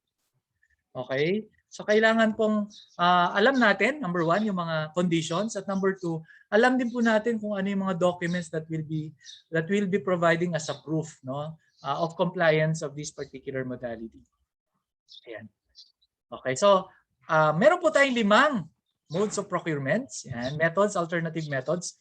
We have number 1, limited source bidding. Number 2, yung direct contracting. Number 3, repeat order. Number 4, shopping. And number 5, yung mga iba't ibang negotiated procurements natin. Iba't iba kasi napakarami po yung negotiated procurements. And we'll be discussing this one by one mamaya. No, ang challenge po sa ating lahat na nandito ngayon is to keep note of those that could be applicable to our agency para mag-focus lang po tayo doon. Okay, let's start with the limited source bidding. So what is limited source bidding and what makes limited source bidding different from the other modalities? Okay, limited source bidding is also called selective bidding. So ibig sabihin, because of the word bidding, ang procedure na ginagawa po natin dito is similar to a public bidding. Okay, so parang public bidding pa rin po yung ating procedure. Meron tayong pre-procurement conference, may advertisement tayo, may pre-bid conference tayo, meron tayong submission of offers, no, ang bid tenders po nila, may opening of bids po tayo, meron tayong post-qualification, meron po tayong award of contract. So the process is the same because of the word bidding. Now, what makes this different from our public bidding is that we only limit participation to those that are invited to participate. So kaya po siya tinawag na selective. Dahil we will be making direct invitations to those entities, okay, indicated, okay, or included in our pre-selected list of suppliers and consultants. Okay, so ibig sabihin, meron na tayong pre-selected list of bidders. At ang gagawin natin in the bidding procedure is for them to be invited. Okay, ibig sabihin hindi siya open for everyone. Okay, we only limit participation for those that were included in our pre-selected list of suppliers and consultants.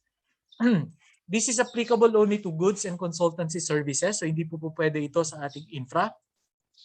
Ang conditions, number 1, okay, the product that we are to purchase are classified as highly specialized equipment or services. Highly specialized type po siya. Or number 2, it's considered a major plant component. Yan, it's a major plant component. Now, to give an example of a major plant component, example, one time may tumawag sa akin na hospital dito sa region 2 kasi meron silang tinatawag na oxygen generating plant. Ibig sabihin, hindi na sila bumibili ng oxygen sa mga commercial market. Ang ginagawa nila, sila na yung gumagawa ng sarili nilang supply dahil bumili sila ng sarili nilang planta. Okay, ang question niya ngayon is, okay, we want to expand the operation of our oxygen plant by increasing the capacity. No? Because of the high demand siguro, they want to increase the capacity of their plant. So ang question niya is, can we use limited source bidding as a mode of procurement? Yan. Ang sagot dyan ay, yes. Bakit? Kasi it's a major plant component. Okay? Okay, the expansion, the parts, the equipment that will be purchased is considered a major plant component, and therefore they can use limited source bidding as a mode of procurement. Ang next question niya is, how can we conduct or how do we conduct a limited source bidding? Okay, ang mahirap po dito is not the bidding procedure. Ang challenge po is how to prepare the list of suppliers. Yan. Kaya the Government Procurement Policy Board issued a resolution related to this. Okay? Issued the resolution. And the process of selecting bidders or process of selecting consultants that will be invited in a limited source bidding will be the following. Number one, okay, there should be a pre-selection process that will be conducted. Okay?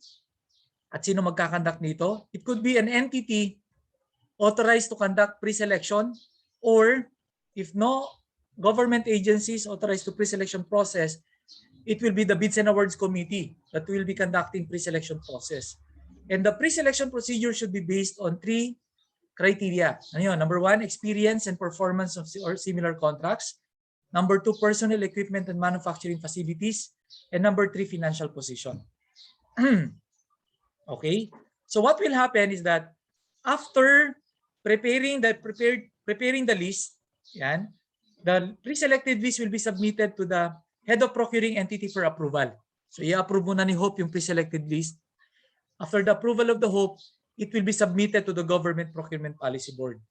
Okay, for the Government Procurement Policy Board to acknowledge and publish the list in the website. At ito po yung website link na ginagamit for the publication. Okay, it's only after the publication of the pre-selected list that the procuring entity can be able to publish their opportunity using limited source bidding. Okay, so ibig sabihin, there's a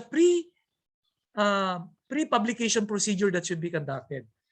Kung ako yung auditor ninyo, ang hahanapin ko lang, number 1, hahanapin ko yung acknowledgement ni GPPB sa pre-selected list ninyo. Number 2, i-visit ko lang po yung website ni GPPB to see whether your list were included as part of the publication. Otherwise, the use of limited source bidding is not warranted. Yan. Okay? So nakita po natin yung pagkakaiba. Kaya medyo mahirap pong gamitin yung limited source bidding. Okay? Kaya nga po, mas maganda pa rin gamitin yung public bidding. Kung nag-public bidding ka, wala ka ng pre-selection process, mag-publish ka na lang using public bidding. Okay? Yan. Who prepares the pre-selected list? Ito yon. Number 1, it could be a relevant agency expert in the procurement concern, or in the absence, it will be the procuring entity through the Bids and Awards Committee with the assistance of the TWG, no, shall be preparing the pre-selected list. So yun po yung proseso. Ang mahirap, again, sa limited source bidding, ay yung pre-selection process, yung pre-bidding activity. Bakit? Kasi medyo tedious yung pre-selection process natin or pre-selection procedure. Okay? Okay, the second mode of procurement, alternative method of procurement is direct contracting. Kanina, selected bidding. Ano naman? Direct. Okay, anong ibig sabihin ng direct?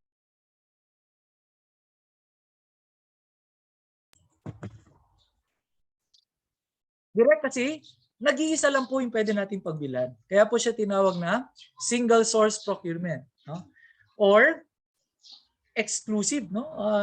Yung tinatawag na sole distributor, yung mga ginagamit natin, no, sa ating mga offices.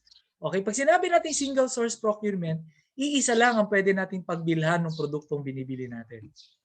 Okay, this alternative method of procurement does not require elaborate bidding documents.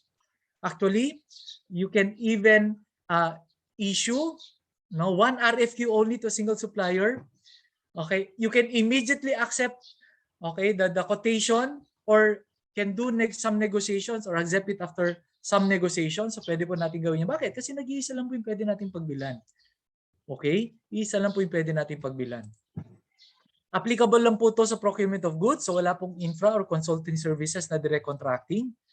Conditions, eto po. No? We have to remember the conditions. Number 1, the items to be procured are of proprietary nature from proprietary source. Pag sinabi po natin proprietary in nature, it means that the product to be procured ay protected by intellectual property rights. No? What are intellectual property rights? Yung patent, copyrights, no? Ano pa? Secret processes, no? Yung mga naka-register po sa Philippine Patent Office. Okay? That's the first requirement. The second requirement is that it's critical component for a specific supplier to guarantee project performance. Ibig sabihin, we want to buy this product from them because they are the only distributor of the product and we want that the product will work. Yan, di ba? Okay? guarantee performance. Kasi nga po kung bilhin natin siya from outside the distributor, halimbawa, yung mga binibili natin na ano ba yung example? Libro for example, no? Bumili tayo ng book, tapos hindi naman po sa publisher tayo bumibili o hindi naman tayo dun sa authorized distributor ng book natin binili. If there will be issues inside, no, in the content of the book, we cannot sue. No? We cannot sue the supplier kasi nga po hindi naman siya authorized distributor ng product. Okay? So, critical component from specific supplier to guarantee project performance. And the third, the item can be sold by exclusive manufacturer or dealer wherein no other suppliers are selling it at lower price or there are no suitable substitute, okay, for the product that we ought to buy. So, wala po siyang substitute. So, ibig sabihin, siya lang po yung pwedeng magbenta ng produkto. Okay, ang tawag po natin sa kanya, exclusive or sole distributor. But take note, misconception kasi, pag sinabi natin sole distributor, most of the sole distributor in the market are sole distributor of brands and not products. Okay, ang question to be answered, no, in the chat box, pwede ba tayong bumili? Halimbawa, bibili po tayo ng photocopier. Yan. Alam ko, lahat tayo sa opisina natin, may mga photocopier po tayo. And then, a certain company, anong pangalan ay Philippine Duplicators Incorporated, for example, saying that he is the exclusive and sole distributor of Gestetner photocopiers in the Philippines. Yan, so siya lang exclusive distributor ng Gestetner photocopier in the Philippines. Eh gusto natin bumili ng photocopier. Question, pwede ba natin gamitin ang direct contracting? Okay? Pwede ba nating gamitin ang direct contracting as our modality for the procurement of the photocopier? Yes or no? Sa ating chat box.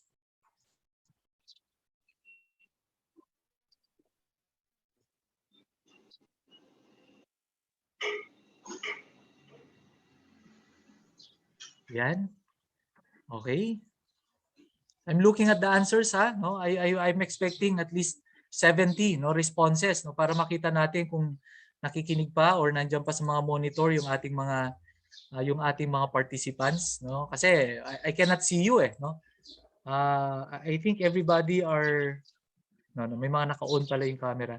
And thank you sa mga naka-on po yung mga camera. Okay?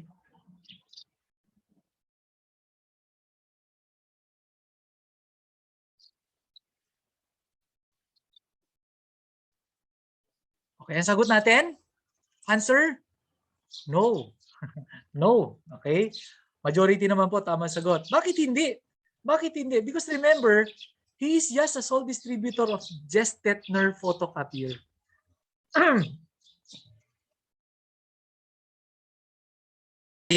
Hindi po siya exclusive distributor ng photocopier. Okay? In fact, in the market, there are many brands of photocopier that can be purchased by the procuring entity. So in that case, we cannot use direct contracting.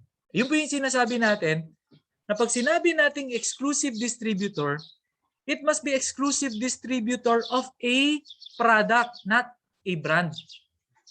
Clear? Okay? Klaro po yun. Dapat produkto po, hindi po brand ang exclusive distributorship niya. Okay. Now let me give you another example para ma-clarify ulit natin. Assuming po, meron na kayong photocopier na existing sa inyong opisina at nagkataon ang pangalan ng photocopier ay Gestetner. So nakabili na po kayo dati through a public bidding ng mga photocopiers ninyo. Now you are about to conduct maintenance of your photocopier. Maintenance, yung purchase ng mga powder, toner, mga drum, yan, mag-maintain na po kayo. Question, can we use direct contracting as a modality considering that there is this one institution saying that he is the exclusive distributor of Gestetner products and consumables in the market? Very good. So the answer to the second question is yes. Okay, bakit yes? Kasi nga po, meron siya exclusive distributor ng mga spare parts. And remember, if you are buying spare parts, we can indicate the brand. Tama? Okay? Of those product or equipment that we'll be using these spare parts that we're buying. So I hope you can understand kung ano yung ibig sabihin ng exclusive distributorship. Kasi may mga nagsasabi, no, sabi niya, may tumatawag dito sa amin, no, sa aming opisina, sabi niya, bibili po kami sir ng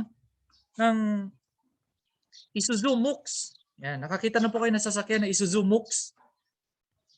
Okay, Isuzu MUX. Diba? MUX ba 'yon? Okay. Isuzu MUX. Okay, sabi po ng Isuzu, sila lang po ang distributor ng Isuzu products dito sa region. Pwede pa po kami mag-direct contracting sa kanila? Ang sagot, no.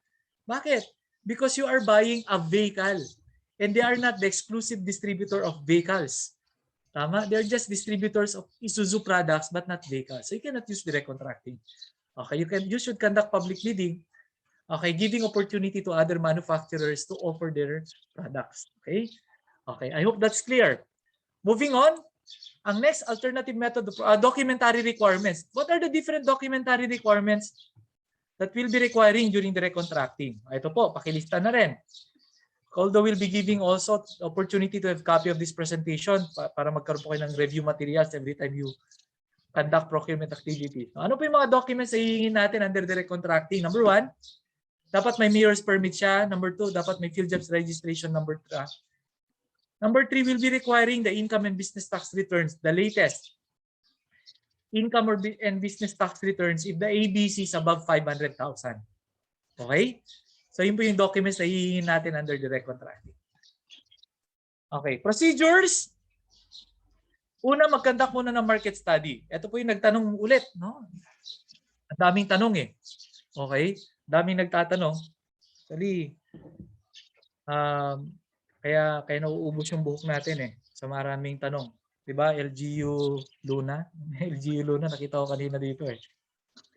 Dami ng problema ng mga procurement, ang daming tanong. Medyo nauubos na po yung buhok sa ulo natin. Okay? Ang question niya ngayon is, sino po ba sa aming agency ang dapat mag-provide ng proof of compliance sa mga justifications? Okay? Conditions na nakalagay po sa ating IRR.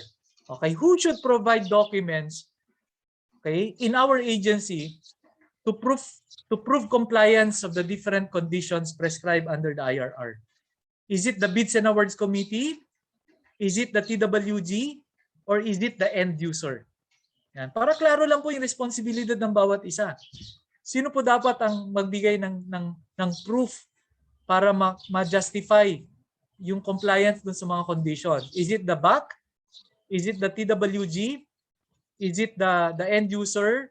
Or is it the BAC Secretariat? No? Pakitype na yung answer nyo sa ating chat box. Magsisihan na tayo ngayon. Yan. Okay, malamang, yung mga sumagot po ng end user, sila po yung mga BAC members natin. Yan. Yung mga sumagot ng BAC members, sila po yung mga end users natin.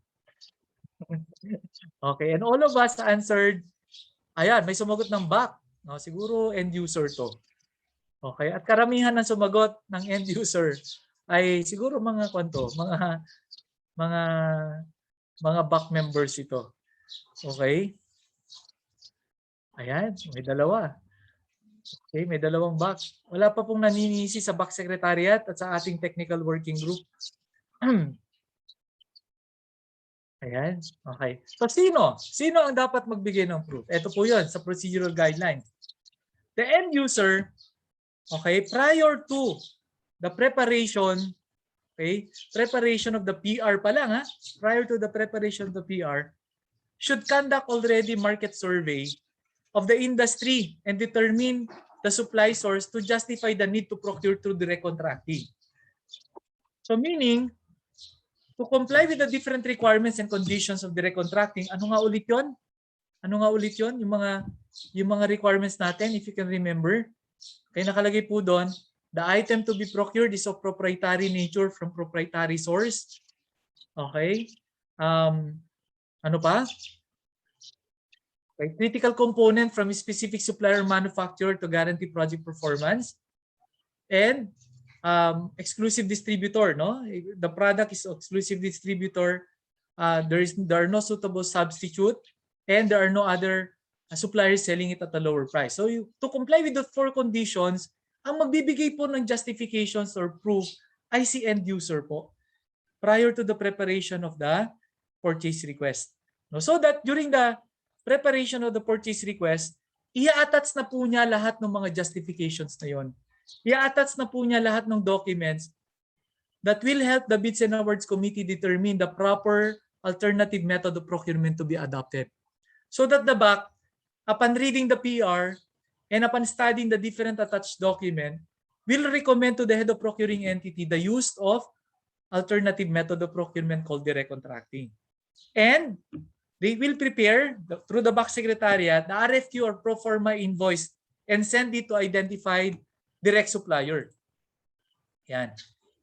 Okay, the BAC may conduct simplified negotiations on the terms and conditions of the contract to ensure the supplier is technically, legally, and financially capable. But basically, by asking the different documentary requirements prescribed under the rule, can already show proof that they are technically, legally, and financially capable. Yan.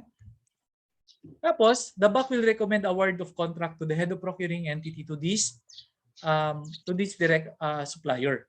Okay, yun po yung procedure natin. So remember, it's not the Bids and Awards Committee that will justify the use of the alternative method of procurement. What they do is to identify the appropriate mode of procurement, basing it from the documents prepared by the end users. So that when the end user only prepared PR without any justifications, the Bids and Awards Committee do not have any basis of determining the appropriate mode of procurement.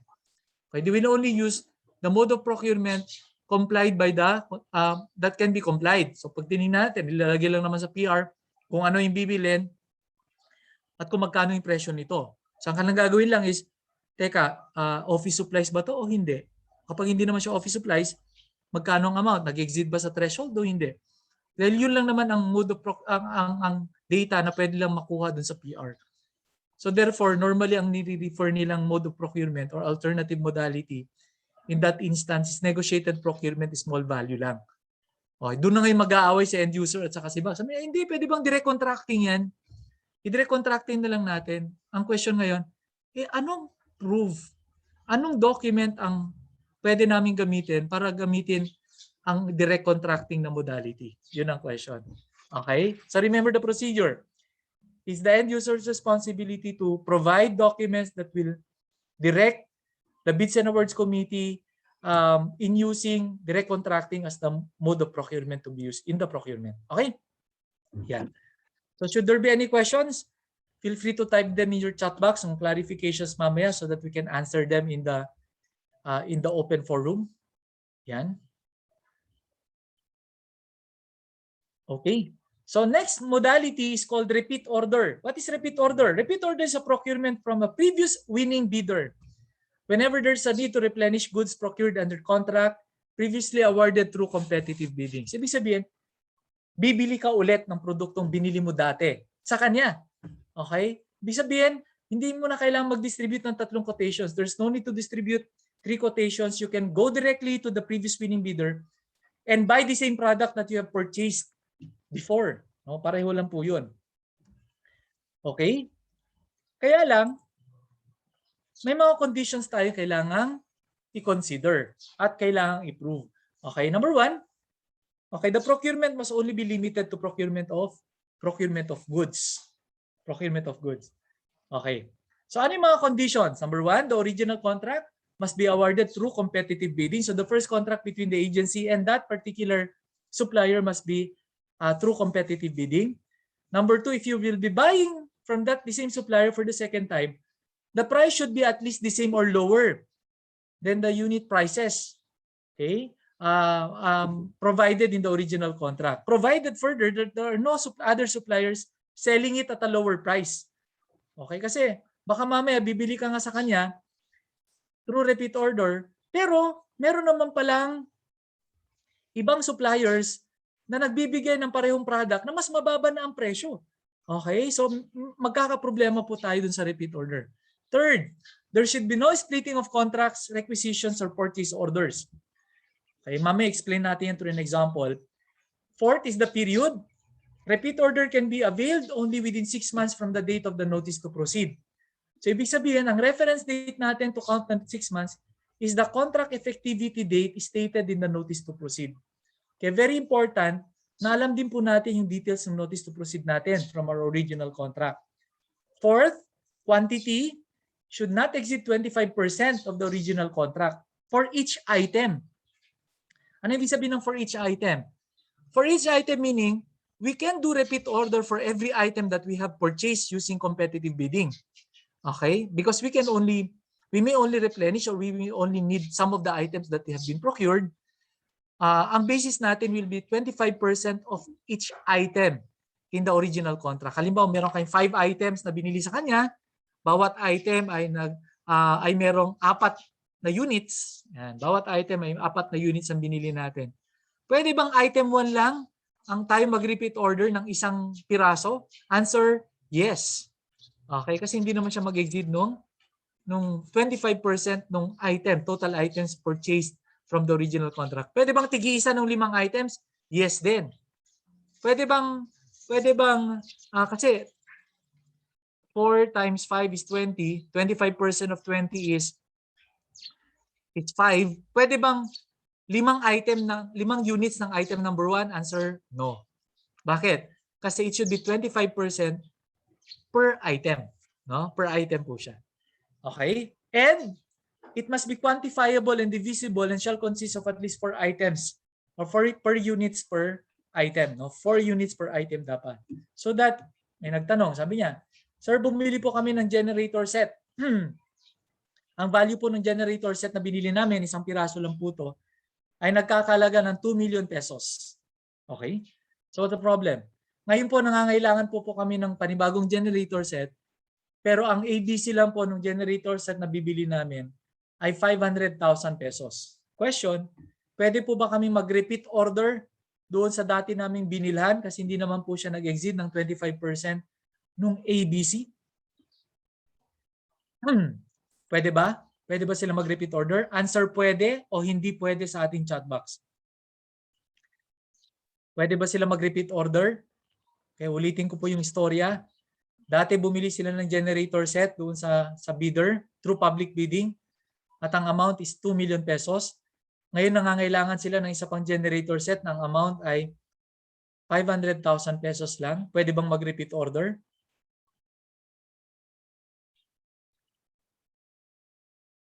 Ayan, very good. And very good. So the answer is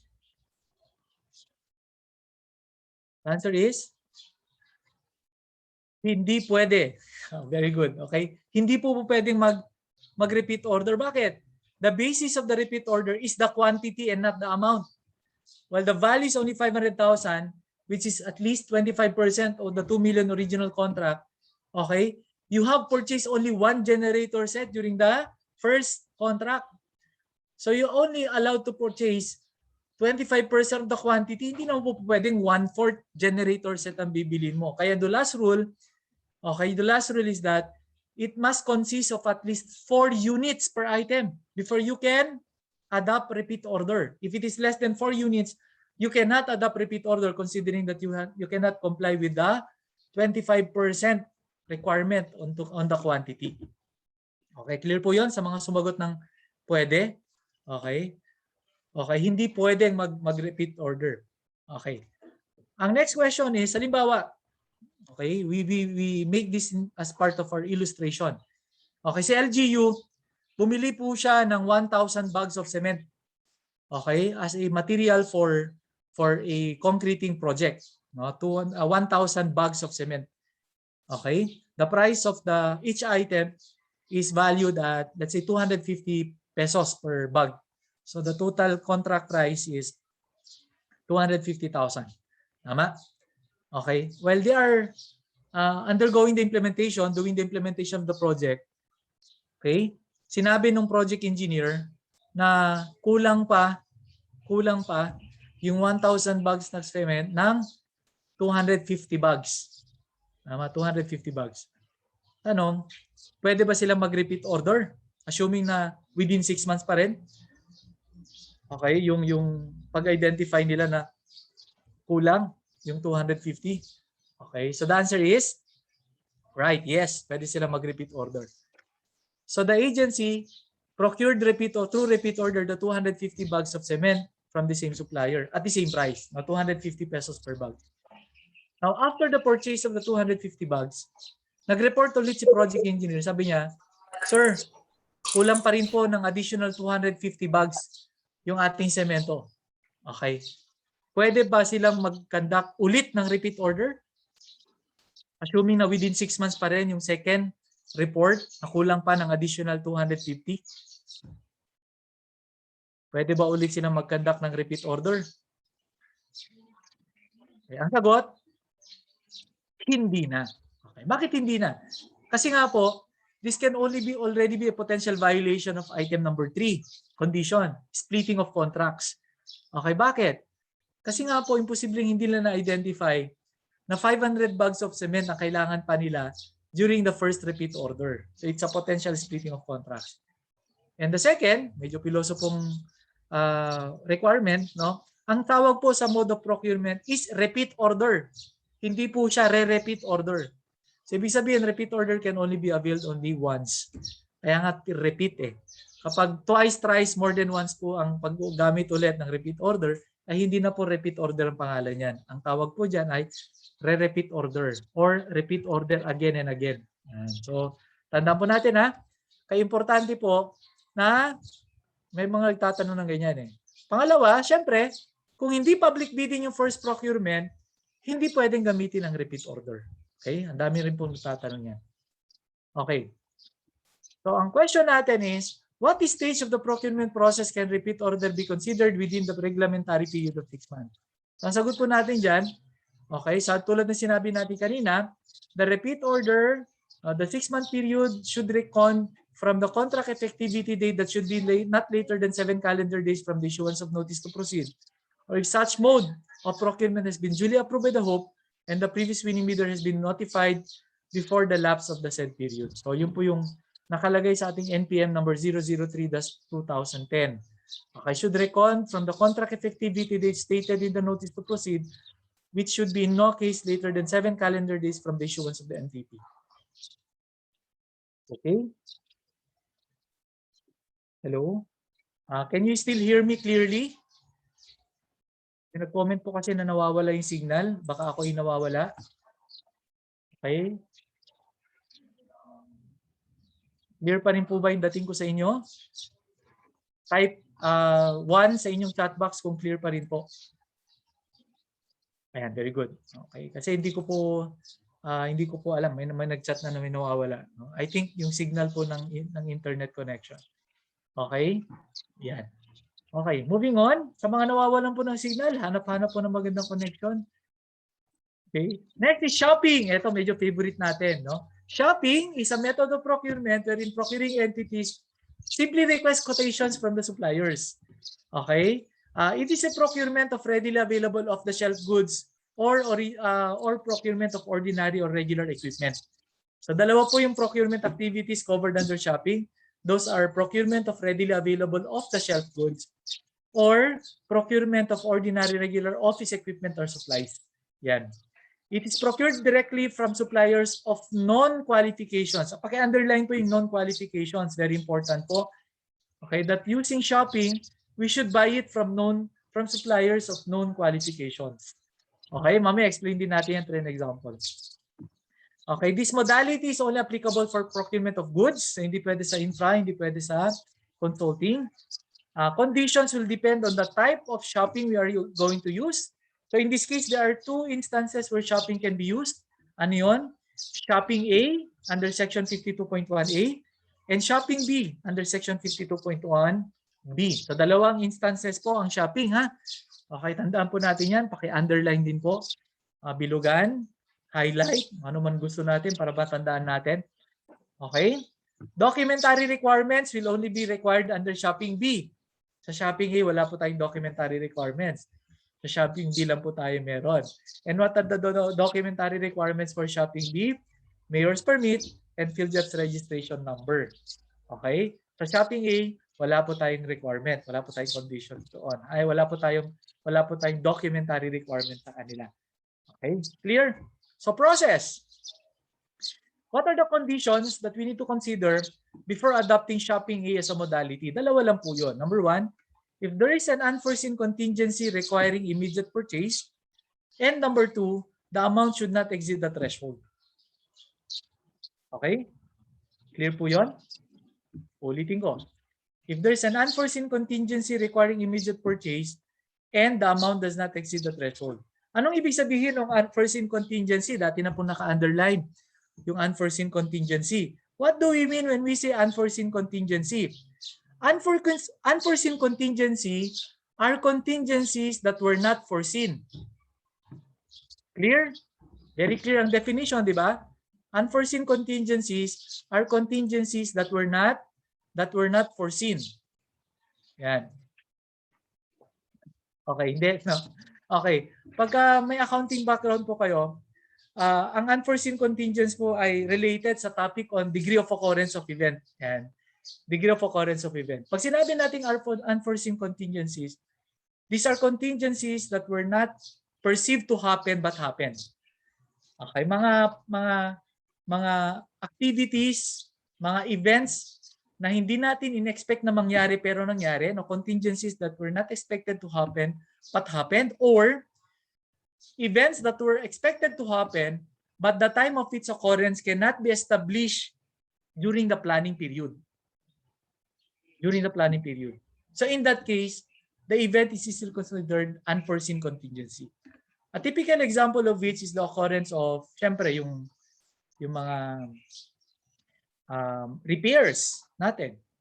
Are these foreseen? No, they're not foreseen because repairs are only dependent on the on vehicles that are subjected to repair. Dahil kung alam natin na hindi naman na mangyayari ito, dapat ginawa na natin yung repair beforehand, di ba? Example, yung sabi ko kanina, magta-travel po kayo papuntang ibang lugar gamit yung service vehicle ng inyong opisina. Tapos along the way, bigla pong na-flat ang inyong sasakyan. Na-flat po yung isang gulong. Okay, question. Is this an unforeseen contingency? Yes or no? Pag na-flat po yung gulong ng sasakyan nyo, is this an unforeseen contingency? Yes. Because you did not expect that to happen. Imagine mo kapag ikaw yung driver ng sasakyan, sasabihin mo sa pasahero, sabihin mo sa kanya, boss, sa tingin ko mafa-flat yung sasakyan natin mamaya. O di ba? Naging manghuhula ka pa, di ba? So it's an unforeseen contingency. Okay? Next question.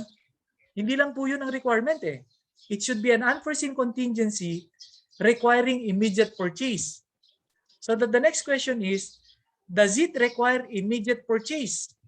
Does it require immediate purchase? Type 1 if yes, type 2 if no. Okay, para hindi pareho yung sagot natin. Does it require immediate purchase? Yes or no? One or two? Okay, answer. No, not yet. No, while there is an unforeseen contingency, it does not require immediate purchase. Nakita ko nag-comment kanina. Bakit? Kasi may spare tire ka pa naman. Di gamitin mo muna yung spare tire mo, hindi mo pa kailangan magpa-vulcanize, di ba? Hindi mo pa kailangan bumili ng gulong. Okay? Okay? So ganoon yun. It may be an unforeseen contingency but it does not require immediate purchase. So therefore, no shopping yet. Okay? Pero ngayon, tumakbo ka ulit. Tulit-ulit yung takbo mo. Tapos, na-flat na naman yung isang gulong mo. Is it an unforeseen contingency? Yes. Does it require immediate purchase? Yes, kasi wala ka ng reserba. So kailangan mo nang bumili, kailangan mo nang magpa-vulcanize. Using shopping under section 52.1A. Hahanapan mo pa ba ng PhilJeps? Yung vulcanizing shop? Hindi na. Hahanapan mo pa, kailangan mo pa rin bang mag-publish sa conspicuous place sa PhilJeps website bago ka magpa-vulcanize? Hindi na. Okay, hindi na po require. Provided the amount should not exceed the threshold. Mamaya makikita natin kung magkano po yung threshold. That is shopping under section 52.1A. Okay, hindi pala, may problema tayo. Okay. The problem here is, who would provide proof or justifications that you have complied with the different conditions of shopping A? Yan, dito na po papasok internal control policy ng ating mga offices. Okay? That's the reason why pagka may ganitong procurement activity na ginagawa, okay, nagpapaprepare po sila ng incident report doon sa mga taong bumiyahe or doon sa driver. So kailangan mag-present siya ng incident report, blatter kung disgrasya yan or police report kung disgrasya, to be attached doon sa purchase request para nang sa ganun magkaroon ng basis in using shopping A or shopping under section 52.1A as a modality. Okay? So kailangan magkaroon po siya ng incident report. Okay, paano magsulat ng incident report? Sa tingin ko bahala na kayo dyan. Siguro marunong naman kayo magsulat ng incident report. One time may nagpabasa sa akin na auditor ng isang incident report sa isang LGU dito sa Region 2. Ang nakalagay, syempre sumulat yung driver ng incident report. Sabi niya, we are traveling south going to Manila. Ayan, passing through Maharlika Highway. Okay, after the province or after the municipality of Tamawini, sabi ng driver, I heard psst. Oh, yun yung nakalagay sa incident report niya. I step off the vehicle, I saw the tire, there's a hole. O, di ba? Pwede yun, bahala kayo. So you can have your own policy on how to write incident report. Okay, so let's go to shopping B or shopping under section 52.1B. There are also two conditions under this modality. Okay, number one, it's really only limited to procurement of ordinary or regular office supplies or equipment not available from PSDBM. So under this rule, there are two requisites. Ano po? Ano yun? Number one, the procurement is procurement of ordinary or regular office supplies or equipment. Ibig sabihin, related to office supplies lang po to or equipment. And number two, those ordinary office supplies or equipment are not available from PSDBM. Okay? If they're not available from PSDBM, then that's the time you can use shopping under section 52.1B, provided further that the amount of procurement should not exceed the threshold. Yan. So yun po yung dalawang conditions. No, self-explanatory naman, no? Kung may tanong po kayo mamaya dyan, pakitanong na lang po sa ating sa ating open forum mamaya. Okay? Okay, may question. Ako na magtatanong. Kailangan ba namin kumuha ng SINAS galing sa PSDBM bago po kami makagamit ng shopping under section 52.1B? Government Procurement Policy Board through Resolution number 17-2020 already does not require issuance of SINAS coming from the PSDBM prior to the use of shopping B, provided that the procuring entity should be able to establish that those items to be procured under this modality are not available from the PS. And what is the requirement? Basically kasi, pagka nagbibili po tayo sa PS or PSDBM using agency purchase request, okay, si PSDBM po nagre-respond po siya sa atin by providing the list of items that are available in their office. Okay, so when we compare the APR versus the communication coming from the PSDBM, items that were not included in the feedback of the PSDBM can already be procured using shopping B without the need of securing SINAS. Okay? Threshold. Ito, pag may mga national government agency tayo na nakikinig sa ating Facebook Live. For shopping A, 200,000 for NGAs. For shopping B, 1 million pesos. This is applicable for NGAs only. For LGUs naman, ito po. Ang threshold natin for shopping A po, if you're in a city or province, 200,000 pesos, yan po yung table natin for first to third class province, 160 for fourth, fifth, 120, 100 for sixth. For cities, first and second class, 200,000, 160 for third, 120 for fourth, 100 for fifth and sixth. For LGUs, other than cities and provinces, 100,000 pesos. For barangays, kung may barangay po nakikinig sa atin, 50,000 pesos. How about for shopping B? For shopping B, the threshold for the first to third class municipalities, 200,000 pesos. For the fourth to sixth class municipalities, 100,000 pesos. Okay? Yan. Procedures. For shopping A, isang quotations lang. Isang quotation. Okay? Sending one quotation will suffice or will be enough. Okay? Posting the RFQ may be dispensed with. Okay? Shopping B naman, okay, the box shall send RFQ to at least 3 suppliers of known qualifications and at least 3 suppliers or quotations must be obtained.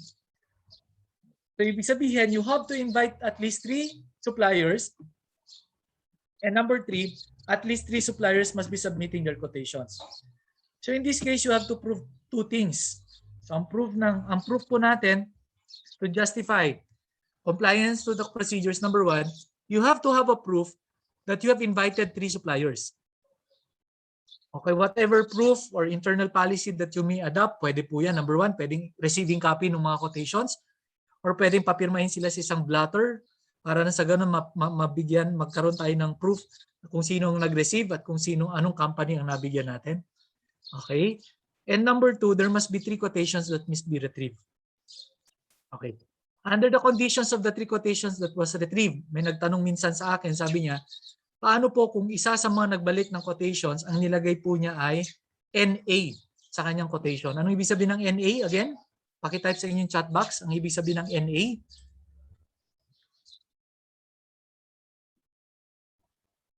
Ayan. Thank you. Okay, not available. Hindi po not applicable. Hindi po yan resume. Bakit not applicable? Okay. Not available. Yan ang ibig sabihin ng NA. O kaya NI. Ano yung NI naman? Not interested. Not interested. Hindi po not applicable ha. Not available. Hindi po yan resume na not applicable. No? Not available po. Okay? Nilagay po niya not available. Okay? Ang tanong po niya ay, pwede ba naming isali yung not available na quotation doon sa 3 quotation na bumalik? Ang sagot, hindi. Kasi ang rule natin, babalik tayo sa requirement, you have to invite suppliers of known qualification. So dapat, ang iimbitahan natin yung mga may technical capacity to deliver. Okay? Parang common sense lang din naman yan, di ba?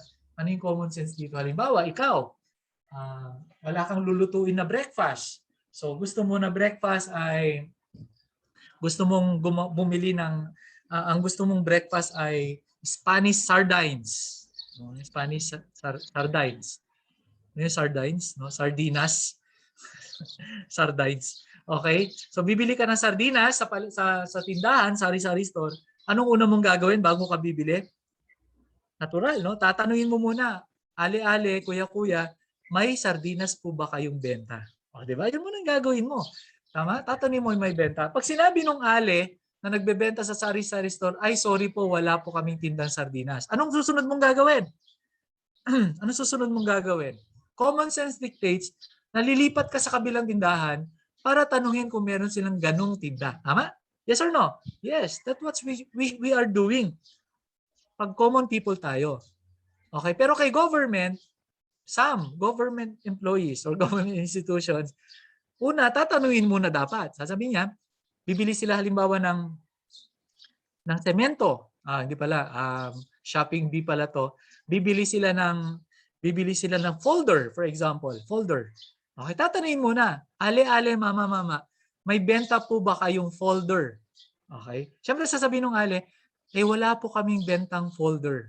Anong gagawin mo? Pag government employee ka, lilipat ka ba sa ibang tindahan? Hindi. Ang ginawa ng employee, binigyan niya ng quotation. Sabi niya, pakipirma na nga lang po itong quotation. Siyempre natural ang ilalagay ng supplier, NA, not available. O, di ba? Okay, nawala po yung selection process that only suppliers of non-qualification shall be given request for price quotation. Tanungin mo na kung meron. Kung wala siyang tinda, lipat po sa ibang tindahan, sila po yung bigyan nyo ng request for price quotation. Okay? Clear? I hope that's clear. Ma'am Jo, knowledge check tayo.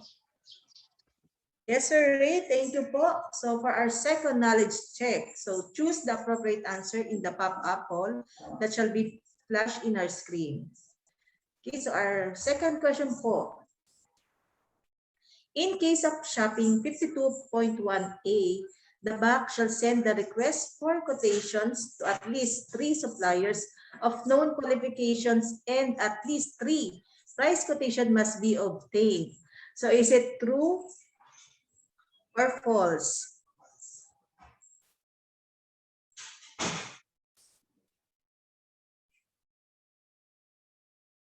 Hindi po sa chat box sasagot. Paki-click po yung bilog before your answer. Opo. Tapos click submit. Yes, pop-up poll question, doon tayo sasagot po.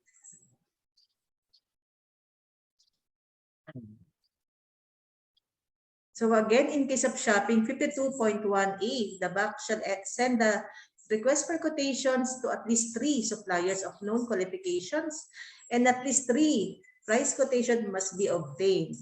Is it true or false? Again, sa pop-up poll po tayo sasagot para ma-count po yung mga sagot natin dun sa nag-answer sa Zoom chat box. So Sir Ray, I think we already meet na po yung ating majority answered po sa ating poll questions. And ang majority po answered false. Is this correct po?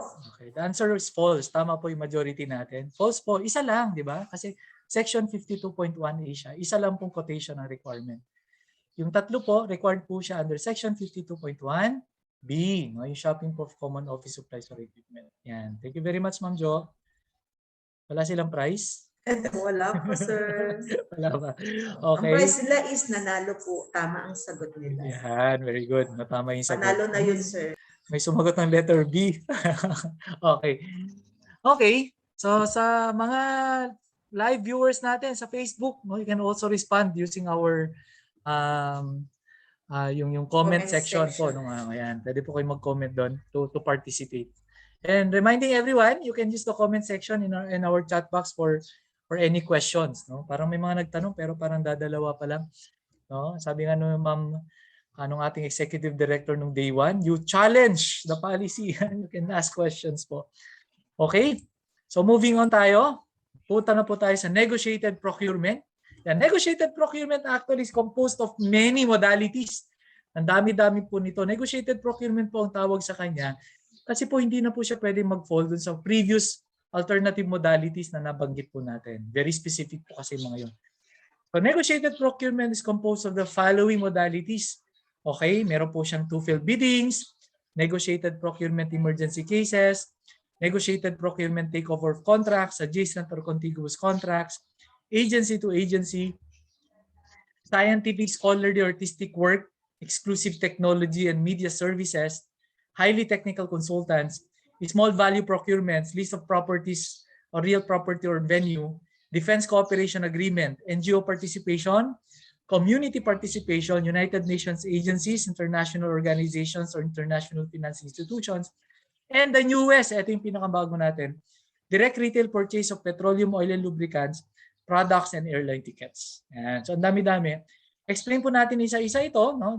Pag-aralan po natin isa-isa, pero not all no, may be applicable to your agency. So siguro mag-concentrate kayo dun sa mga areas na baka pwede nyo gamitin later on sa inyong mga procurement activities.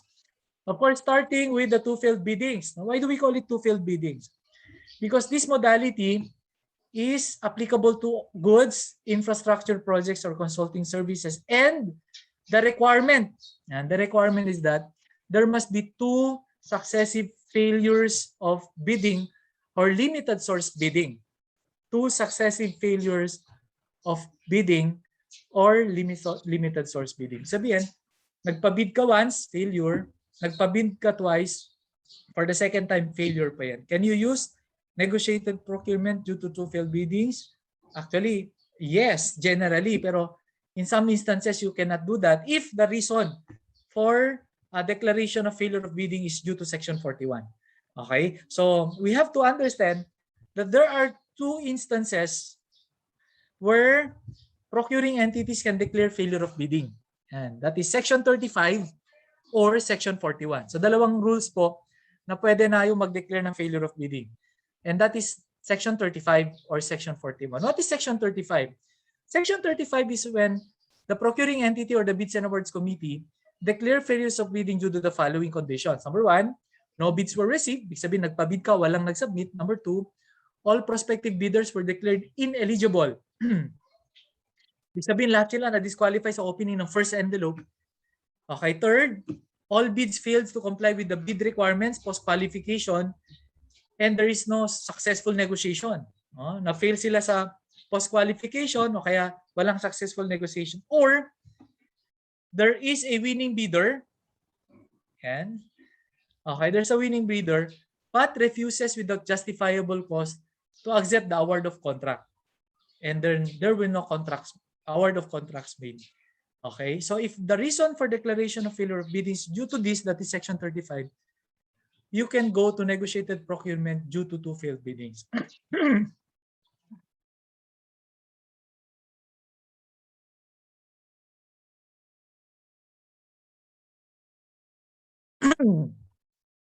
But if the reason for failure of bidding is section 41, ano yung section 41 ulit? Yun yung nasa reservation clause natin sa ating invitation to bid. Okay? Section 41 is when the head of procuring entity declares failure of bidding due to the following. Number 1, if there's a prima facie evidence of collusion. Number 2, if the BAC failed to follow the prescribed bidding procedures. Number 3, if the contract will not redound to the benefit of the government. And if the reason for declaring failure of bidding is because of these 3 items, you cannot go to negotiated procurement due to 2 failed biddings. So hindi pwede. This is under section 53.1. Okay? Yan. Yun po yun. If the failure of bidding is due to the hopes declaration under section 41, hindi pwede. So ano po yung procedure kung paano mag-conduct ng negotiated procurement due to 2 failed biddings?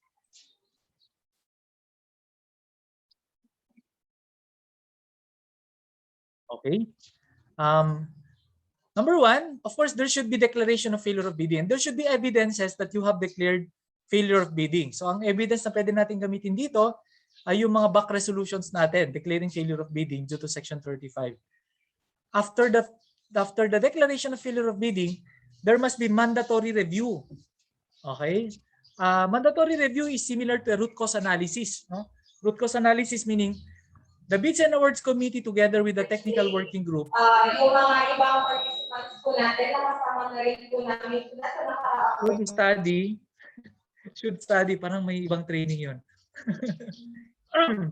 Okay. The Bids and Awards Committee together with the technical working group should study the reason why the bidder or the bidding activity resulted into failure. Bakit? Kasi kailangan natin malaman yung problema para malaman natin kung ano yung mga adjustments na pwede natin gawin. So in the mandatory review, okay, probably we can come up with 2 possible reasons. Number 1, probably the ABC is very low, baka mababa yung ABC natin. Number 2, probably yung mga quotations natin or yung mga specifications natin or requirements are quite difficult to be complied by our bidders. No? So dalawa rin ang pwede natin gawin as a solution. For the ABC, kung kulang yan, before going to negotiated procurement, you can increase your ABC. However, okay, the increase in the ABC should be limited up to 20% only of the last ABC published. So hanggang 20% lang. Ang tanong, paano po kung more than 20% ang dapat increase para maging successful? Okay, if it is more than 20%, then you cannot use negotiated procurement to failed biddings. You have to conduct another public bidding. Okay, second is that if the problem is the specifications and other requirements, okay, you can adjust the specifications to make it reflective, no, sa market study na ikakandak natin. Okay, so you make the necessary adjustments after the review. Then after that, we prepare the RFQ, we prepare the documentary requirements kasi pag kulang ang budget, lalong-lalo na sa LGU, pag kulang ang budget, it may even need enactment of a supplemental budget. So hintayin muna natin na magkaroon tayo ng supplemental budget bago po tayo mag-conduct ng preparation ng RFQ or pag-prepare ng bidding document. Yan. So prepare bidding documents and then it's similar to shopping B. We invite 3 suppliers, contractors, or consultants. Okay, we invite 3. Okay, and then asking them to submit their best and final offer. Okay, and then best and final offer meaning the lowest calculated bidder will still be subjected to a verification to make sure that the bid offer is also responsive. Okay, then after that we recommend award of contract. Okay, observers in this case will also be invited. Parang public bidding lang din. We invite also observers in all stages of the negotiated procedure. Okay? Yan. Okay, we go now to your favorite. Favorite ba namang LGUs to? Section 53.2, tawag po natin dito ay negotiated procurement emergency cases. negotiated procurement emergency cases. May nagtanong sa akin kahapon eh. No? Ang tanong po niya, national government agency kasi yung audience kahapon. No? Ang question po niya ay, Sir, may problema po kami kasi suddenly biglang bumisita po yung aming USEC sa office. Yan. So bumisita yung kanilang USEC sa office. Okay, kailangan po namin, hindi po namin alam na bibisita siya, biglaan lang po na bumisita siya. So natural po, may bisita ka, pakakainin mo, di ba? May mga i-prepare ka, okay? May mga gagastusin ka, may mga procurement activities kang gagawin. Ang question niya ngayon is, pwede ba kaming mag-conduct ng emergency purchase? Okay, gamitin ang emergency purchase or negotiated procurement emergency cases related doon sa mga procurement activities namin dahil bumisita ang aming USEC. Yan. Sasagutin po natin, pwede ba o hindi pwede? Sa ating chat box, mag-conduct sila ng emergency purchase.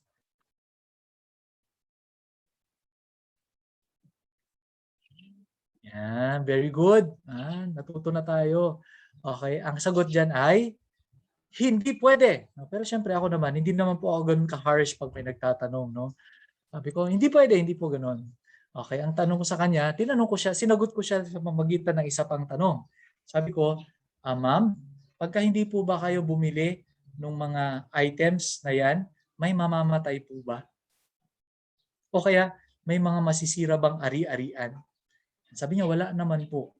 Okay? At kung wala po, ibig sabihin, hindi po natin pwedeng gamitin ang negotiated procurement emergency cases. Yan. Bakit? Kasi emergency cases will only be limited. Okay, we can only be used as a mode of procurement if any of the following instances happen. And what are those? Number one, if there's an imminent danger to life or property during state of calamity. Number two, when time is of the essence arising from natural or man-made calamities. Number three, where other causes or immediate actions necessary, okay, to prevent damage to or loss of life or property or restore vital public service infra facilities and other public utilities. And in that instance, bumisita naman po. Wala naman pong kalamidad. No, parang nag-travel po doon, may visit, no, surprise visit. Hindi naman po yung kalamidad. Ano po. So, ibig sabihin, hindi natin pwedeng gamitin ng emergency cases. Okay, pero clarify ko din po sa kanya. Okay. Pero hindi po ibig sabihin na kung hindi pwedeng gamitin ang negotiated procurement emergency cases, ay hindi na po kayo pwedeng bumili ng mga ipapakain or isa-serve doon sa ating bisita. I'm not saying na hindi kayo pwedeng bumili. I'm just saying that you cannot use negotiated procurement emergency cases. Okay? Clear po yun ha? Okay, baka kasi sabihin niya na ibig sabihin hindi na namin pakakainin si Jose kasi hindi pala pwedeng gamitin ng emergency cases. No, that's not true. Pwede pa rin yung pakainin but you cannot use emergency cases as the mode of procurement. Okay. Okay, reminders, no? Reminders po natin. Ito may isa pang nagtanong sa akin. Nangyari po kasi ito nung panahon ng Lawin. Alala niyo naman si Bagyong Lawin, tama? Can you remember Bagyong Lawin dito sa Region 2? Okay. Ayan. So anong nangyari? Siyempre maraming nasirang mga properties. Kasama na po yung mga properties ni government. One of the government agencies here in Region 2, kapitbahay ng opisina namin, okay, nagtanong, tumawag, no? Nung pwede nang pumasok at pwede nang tumawag. Kasi medyo matagal-tagal din na hindi pwedeng tumawag kasi sira lahat ng mga telephone, mga phone signals, no? Yung mga towers, medyo nasira din sila. So nung na-restore po, may tumawag ko sa akin, ang tanong po niya, Ray, okay, yes ma'am. Ang question ko is, pwede ba naming gamitin ang negotiated procurement emergency cases para iparehabilitate yung aming building? Yan, yun yung kanyang tanong. Kasi inilipad ng bagyo yung aming bubong, yung buong bubong nila lumipad eh. Okay, making our second floor exposed to sunlight, rains, and others. Pwede ba naming i-rehabilitate yung aming building using negotiated procurement emergency cases? Yun ang tanong. What do you think? Pwede o hindi pwede? Rehabilitation daw ng building, emergency cases. Pwede o hindi pwede?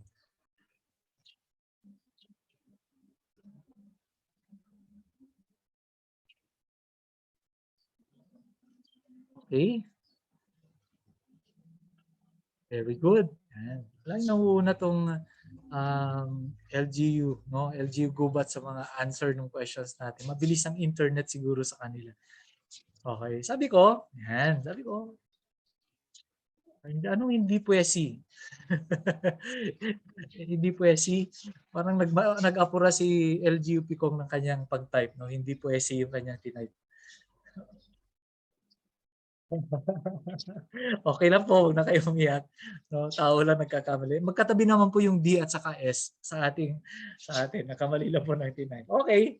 So, ang sagot po dyan ay, siyempre natural ako, hindi ako pwede magsabi ng hindi pwede sa telephone conversation.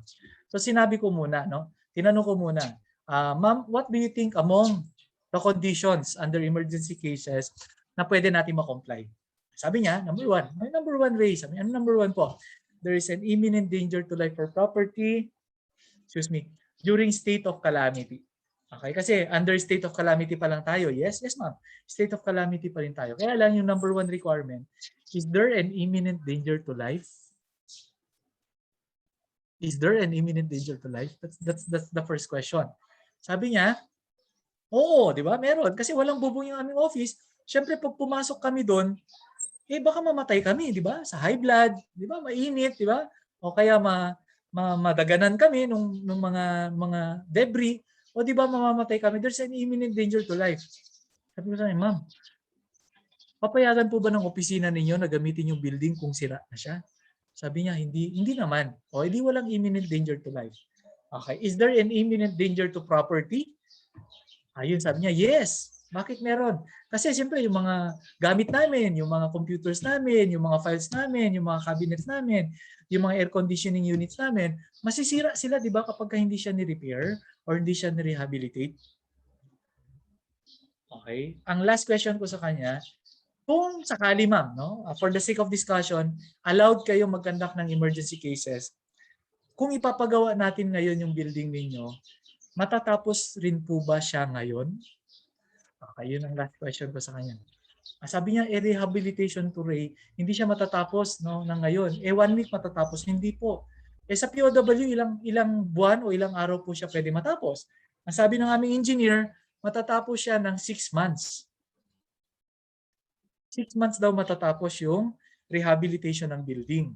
Okay? Tapos sinabi ko, if you can wait for 6 months to complete the rehabilitation, do you still consider it to be an emergency situation? And, okay, yung last question. Then suddenly na-realize siya, ay oo nga, no? Oo nga. Kung makakapaghintay naman pala kami ng 6 na buwan para matapos yung building, bakit namin siya ituturing na emergency? Bakit? As part of the reminder, the procuring entity should consider appropriate timing or the proximity of time between the actual procurement to be conducted and the emergency sought to be addressed. So dapat kaya po siya emergency dahil kailangan mo ngayon, dapat ngayon ma-provide na siya. Dahil kung kaya mo siyang ipagpabukas, hindi na po emergency. Hindi po siya emergency. Yan. Okay? Kung kaya mo siyang ipagpabukas, hindi po siya emergency. Remember ha? Okay. Number 2, if the reason or cause of emergency has already been abated, adoption of competitive bidding shall be considered. So ibig sabihin, anong gagawin po ninyo habang hindi pa ginagawa? Sabi niya, ililipat muna namin yung mga offices namin doon sa aming tinatawag na dormitory. So temporarily yung dormitory magiging opisina namin, tatransfer muna namin yung mga gamit namin doon. Tama? Therefore, the solution of avoiding destruction of the property is the temporary transfer of the office, not the rehabilitation. Tama? So that ang pwedeng i-emergency ay yung paglipat ng mga properties niyo doon sa area kung saan siya nililipat.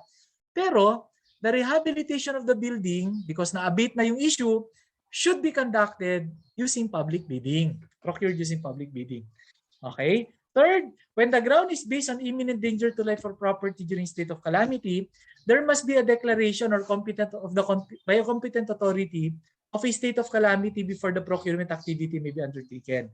So hihintayin po na natin na may formal declaration ng state of calamity before we can use this modality. If we are using the first reason as our basis for using the modality. Okay, may nagtanong ulit na doktor. Sabi niya, okay, isang hospital naman to. Ang tanong niya ngayon, Ray, bigla pong dumating lahat. Ang daming dumating ng mga pasyente namin dahil merong disgrasya na nangyari dito sa area na to. Okay, sa area namin. So dito lahat tinakbo. Ang problema namin ngayon, kulang na kami sa mga medical supplies kasi hindi naman namin in-expect na ganito karami magiging influx ng pasyente namin at a certain date, sa certain time. Ang tanong niya ngayon, can we use negotiated procurement emergency cases in buying the medical supplies and medicines, no, para makapag-respond kami dun sa need ng mga nadisgrasya? Yun ang kanyang tanong. So the answer is yes.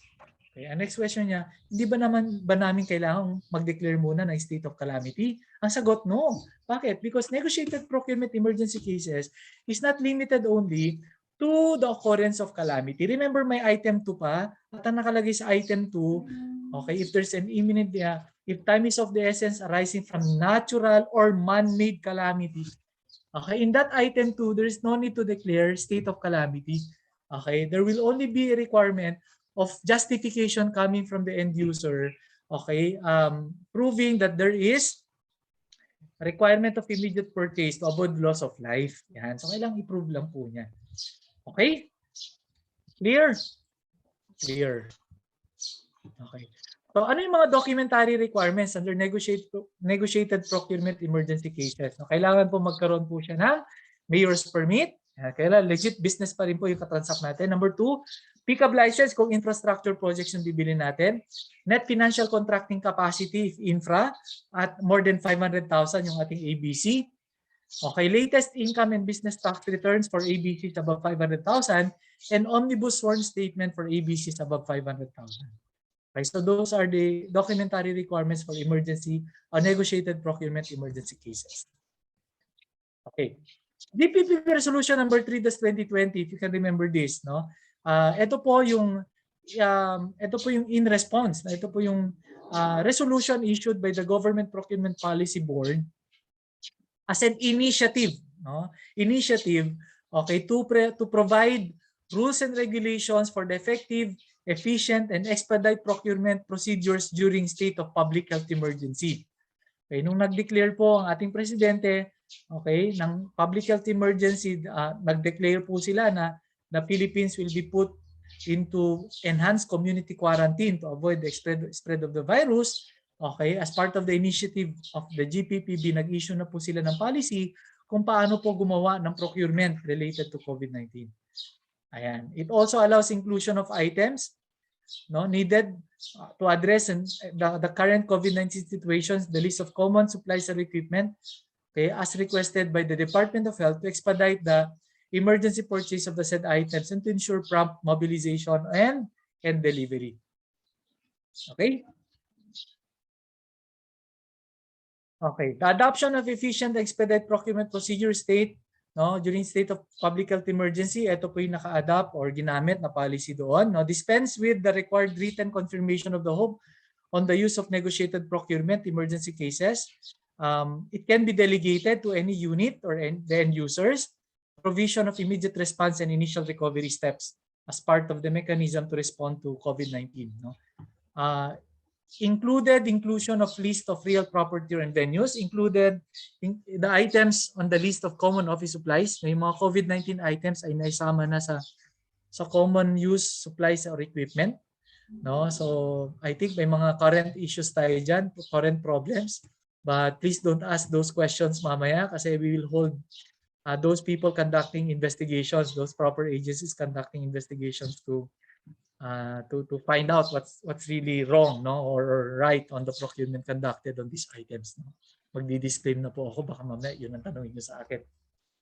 Okay, so the policy also provides the procedures in the conduct of negotiated procurement under emergency cases. Step 1, check if the procurement project based on technical specifications and TOR, okay, subject to negotiated procurement, okay, and if there is a budget for the purpose, have APP covering of said procurement, okay, project approved by the HOP. So titignan kung nakalagay po sa APP. Note, however, that the approval of the APP is confirmation of the existence of the veracity on the grounds relied upon in resorting to negotiated no? Procurement. Step 2, the bank or authorized person to directly negotiate to procure from a legally, technically, and financially capable suppliers, distributors, manufacturers, contractors, or consultants. No? There must be mandatory review of the following: no? The mayor's permit, the business OR, income tax returns for ABCs above 500,000. Ito yung mga requirements natin. Okay, omnibus sworn statement if it's above 500,000. Pick-up licenses for infra, and NFCC for infra above 500,000. Step 3 is the hope or authorized persons will enter into contract or will award the contract to the legally, technically, and financially capable supplier, distributor, manufacturer, contractor, or consultants. And then step 4, the Back Secretariat shall publish or post the information for information purposes, the notice of award, contract and purchase orders, including the notice to proceed if required, in the PhilJobs website, in the website of the procuring entity if any. Okay. Okay, in the or its electronic procurement service provider, or in any conspicuous place reserved or within the premises of the procuring entity. So ito po yung ating procedure for the conduct of the negotiated procurement emergency cases. Okay? Under section 53.2, ito po yung procedure. Yung kaninang procedure po yung negotiated procurement emergency cases using GPP Resolution 3-2020. Pero pag wala naman pong state of public health emergency or other requirement, no, na bibili natin under state of calamities, the following will be the procedures. Number 1, we prepare purchase request from the end user. Number 2, we revise our APP. Yan, we revise our APP in order to include those items that we are buying. And then number 3, direct negotiations to legally, technically, and financially capable supplier, consultant, or contractor. After the negotiation, we award the contract. Okay? Question, is there a need to distribute quotations to at least 3 suppliers? In this case, answer no. Hindi po kasama. Okay? You can directly invite or you directly negotiate to a supplier, no? To supplier, consultant, or contractor. Okay. Nag-issue na rin po ang GPPB ng Resolution number 6-2021 providing the guidelines for the conduct of procurement under the COVID-19 Vaccination Program Act of 2021. Okay, so for LGUs who are intending to purchase vaccines and related supplies or supplies related to the vaccination program of your agency, you can use this rule, no, as your basis. Okay, the objective of providing this resolution is to expedite the procurement of COVID-19 vaccines, including the ancillary services or other goods and services necessary for the storage, transport, deployment, and administration of COVID-19 vaccines under the Vaccination Program Act of 2021. Yan. Through negotiated procurement emergency cases. So, ibig sabihin, ang gagamitin natin negotiated procurement emergency cases. So that this will be applicable to the procurement of vaccines procured through Department of Health and the National Task Force Against COVID-19. So ito po yung tinatawag natin na tripartite agreement between the DOH, DOF, and your NTF and your agency. Okay? It's also applicable for the procurement of ancillary supplies and services or other goods or services necessary for the storage, transport, deployment, and administration of COVID-19 vaccines as defined under the DOH. I think the DOH also issued the list of supplies or services that will be included as part of the vaccination program. So hindi po lahat ng mga supplies natin, medical supplies, are covered under this policy. Paano yung procedure?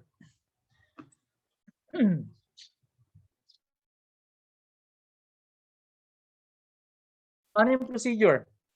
The negotiated procurement emergency cases as a procurement modality should be reflected in the annual procurement plan. So dapat nasa APP po natin yun. Procurement may commence without the need to approve the APP, yun ang sinasabi ko kanina, subject to the validation of funds for the purpose of submission of the approved APP prior to payment. So kailangan pa rin pong nasa APP siya, pero the APP may not be approved. You just only have to make sure that the funds are available to cover the procurement. Yan. Documentary requirements under this modality shall not apply for COVID-19 vaccine procurement. So hindi kailangan yung mga requirements sa COVID-19. Simply because the suppliers of the vaccines have already been subjected to the same validation and evaluation conducted by the DOH and the NTF prior to negotiation. So sila po yung magva-validate sa capacity ng ating mga manufacturers na magpro-provide ng vaccine. Okay, advance payment may be made up to full cost price, full cost price of the required supplier, manufacturer, distributor, or service provider. Okay, we have to understand that actually advance payment for goods are not allowed, especially for those special type of services and products based on industry practice. No, without the approval of the president, hindi po pwedeng mag-advance payment. Pero dito, meron na po sa batas natin, kaya pwede. Sa Republic Act 11525, we can provide advance payment up to full cost of the contract price. Okay, so pwede natin bayaran in advance yung vaccine na bibili natin. Okay. So posting requirements of the vaccine. So kay saan po natin siya pinopost? Ang pinopost po natin ay yung award of contract. Okay, hindi po yung opportunity kasi again, we are not required to post opportunities for emergency cases. But the award of contract should be posted saan? Under the rules, no? We'll be posting it in the GPPB online portal. Yan. So sinabi po sa day 1 kung nasaan po yung GPPB online portal at sa conspicuous place ng ating mga agency. Ano yung mga pinapublish natin na information? The approved budget for the contract, the name of the supplier, the name and details of the procured vaccines, the amount of advance payment and reasons, and the amount of awarded contract. Okay, the publication should be made within 30 days after the execution of the contract. So may period po tayong kino-consider dyan. So make sure that when you purchase vaccines, you have to comply with the publication requirement. Okay? Yan. Knowledge check ulit tayo, Ma'am Jo. Yes, sir. Thank you po. So for our second knowledge check po, so choose the appropriate answer po in the pop-up poll that shall be flashed in your screen po. Okay. So our third knowledge check is in negotiated procurement under emergency cases, the BAC may directly negotiate with the supplier, contractor, or consultant with technical, legal, and financial capability to deliver the goods, execute the works, and perform the services to address the emergency. Is this A, correct, or B, false?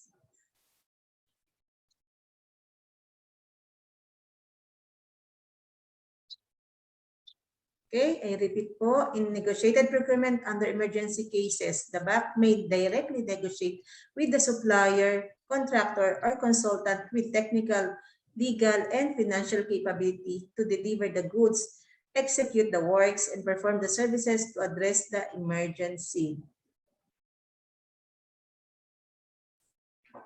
So, meron pa po Sir Ray na umahabol sa false.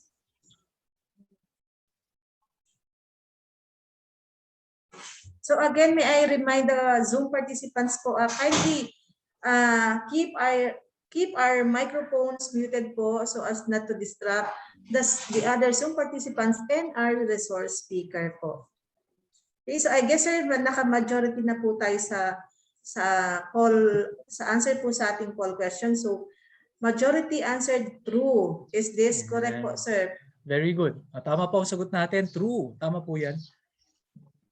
Okay, the BAC may directly negotiate. Not only the BAC, no, pwede po yung mga end users natin subject to the issuance of authority, delegation of authority.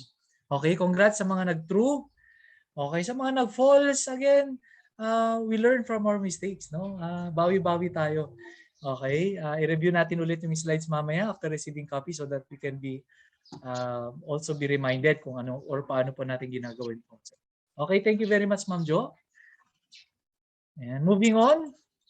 Yan, let's go to negotiated procurement, takeover of contracts. Yan. Maraming gustong gumawa niyan, maraming nagtatanong diyan.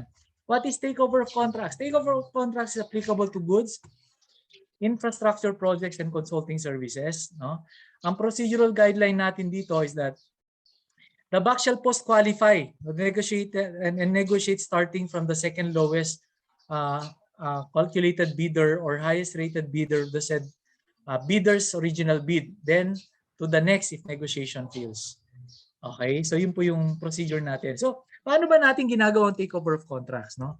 May requirement po tayo. Okay, kukwento ko lang po ng konti kasi baka maya biglang negotiated procurement, takeover of contracts kaagad yung ating gagamitin. Ang procedure po natin dito prior to using this mode of procurement is that number one, there must be termination of contract.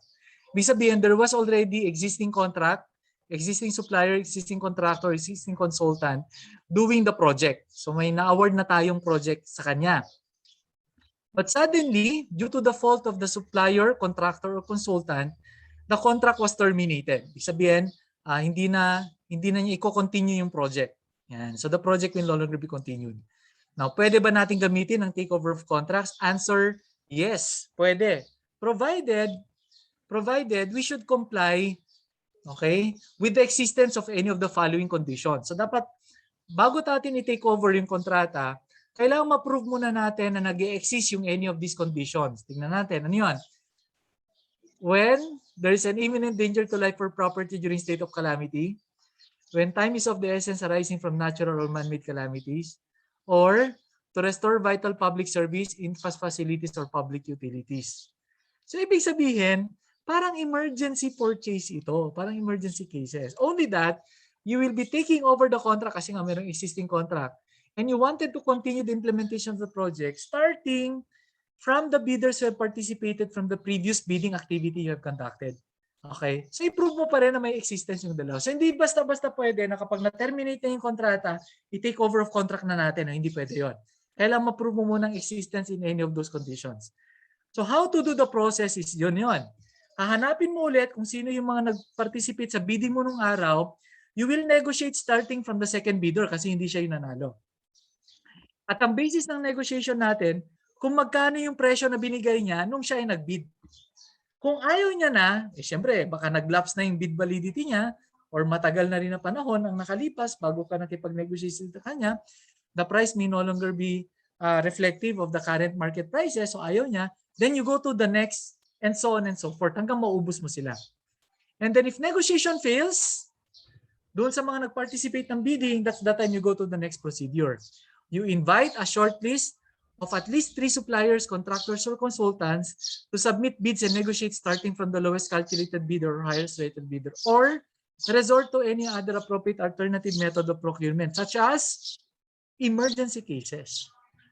Okay, so yun po yung ating takeover of contracts. Now, what are the documentary requirements that will be submitted by the bidders under this modality? Number 1, they must have mayor's permit, curriculum vitae or professional license in case of consulting, field jobs registration number, pickup license for infra, and NFCC for infra. So yun po yung ating mga documentary requirement. Okay, we go now to negotiated procurement adjacent or contiguous contract. Okay, when the subject contract is adjacent or contiguous to an ongoing civil or consultancy services where contractor consultants have unique experience and expertise to deliver such contract, we may use negotiated procurement adjacent or contiguous contract. Okay, in doing so, we have to know the meaning of the word adjacent or contiguous. Ayun na yung ating keyword dito. Paano natin malalaman kung adjacent or contiguous? Now, let's take for example, for a construction project, kasi allowed lang po ito sa infra or consultancy services. Okay, under infrastructure project, halimbawa habang ginagawa yung inyong building, nakita mo that there was this one component that were not included as part of the original program of work, but it's very vital for the usability of the project. Okay, usability of the project. Okay, in which case, you can award the contract for this additional component of the building using adjacent contract if it is directly connected with the existing project. Okay, so may direct connection po siya. Okay, remember po, ang keyword po doon, were not included as part of the original program of work and it's vital for the usability of the project. Vital for the usability of the project. Otherwise, kapag hindi pinagawa yung project, hindi po natin magagamit. O pag hindi natin pinagawa yung adjacent contract, hindi po natin magagamit yung project. Ayan. Okay? Clear po yon? Clear. Ano naman yung contiguous contract? Contiguous contract is related to consulting. Okay, so that when you have ongoing contracts, no, that were subject to public bidding. Halimbawa, ang typical example nito, nagpapagawa ka ng system mo, no, sa isang developer. Okay, nagpapagawa ka ng integrated financial system. Okay, na integrated na si treasury, integrated na si accounting, integrated na si assessor's office dun sa system mo. Okay, then suddenly you fail to include BPLO in the integration. Yan. So hindi mo na-include ngayon si BPLO dun sa integration ng system. And you only found that out when the contract is already been under implementation. No? Probably they saw that some of the component of the accounting and treasury include information that should be generated coming from the BPLO. So in this case, you want to integrate also the system of BPLO in your financial integrating system. Kaya lang hindi siya kasama. It will be covered by another contract. Okay, can this be considered as in contiguous contract? Answer, probably yes. If the completion of the integration system, okay, cannot be completed unless BPLO system be completed first. Yan. So, ganun po yung example ng adjacent or contiguous contract. Now, again, what are the conditions that we need to comply? Number one, the original contract must be a result of a competitive bidding. The subject contract is a similar or related scope of work. It should be within the contracting capacity of the contractor or consultant, and the documentary requirements for infra includes pickup license and public NFCC. Yan. Now, in determining the SLCC, NFCC, or pickup license, the sum of the value remaining works of the existing contract and ABC must be considered para makita natin yung kanyang financial capacity. The price must be lower, okay, as the original contract, less mobilization cost. The ABC of the adjacent or contiguous work should not exceed the value of the ongoing contract. There should be no negative slippage or delay during the time of negotiation, and the negotiation must have been commenced prior to the expiry of the original contract. No, if you can see the conditions are quite self-explanatory naman. Okay, so yun po yung conditions na kailangan mag-apply before we can use adjacent or contiguous contract. There was one question asked, no, related to this, no, dito sa amin sa region. Ang question ng ganito ng LGU is that, sir, we are implementing concreting of roads, pero it was divided by phase due to scarcity of resources. Ayan. So yun ang kanyang tanong. Ang tanong niya is, ang phase 1 po namin is 1 kilometer, ang phase 2 namin is another kilometer, at ang phase 3 namin is another kilometer. So there are this is a 3 kilometer road divided into 3 phases because we lack funds. Okay, we lack funds. 1 kilometro lang kaya na ng pondohan every year. Okay, we have conducted public bidding for the first phase, yan, at may nanalo. But prior to the completion of the phase 1, okay, there was a subsidy coming from a national government agency for the completion or the continuation of the project to fund the phase 2 of the project. Okay, assuming that the contract price for the phase 2 will not be more than the contract price of the phase 1, ang question niya, can we adopt negotiated procurement adjacent or contiguous contract for the phase 2? Ibig sabihin, diretso na lang i-award dun sa contractor ng phase 1 kasi sabi niya, karugtong din naman ng kalsada yung gagawin sa phase 2. Okay, pwede bang adjacent or contiguous yan?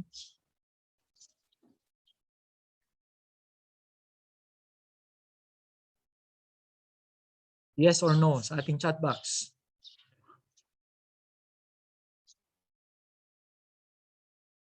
Yan, kung nawala silang lahat.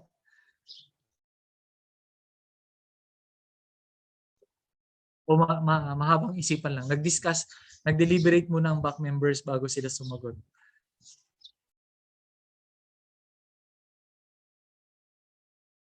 Okay.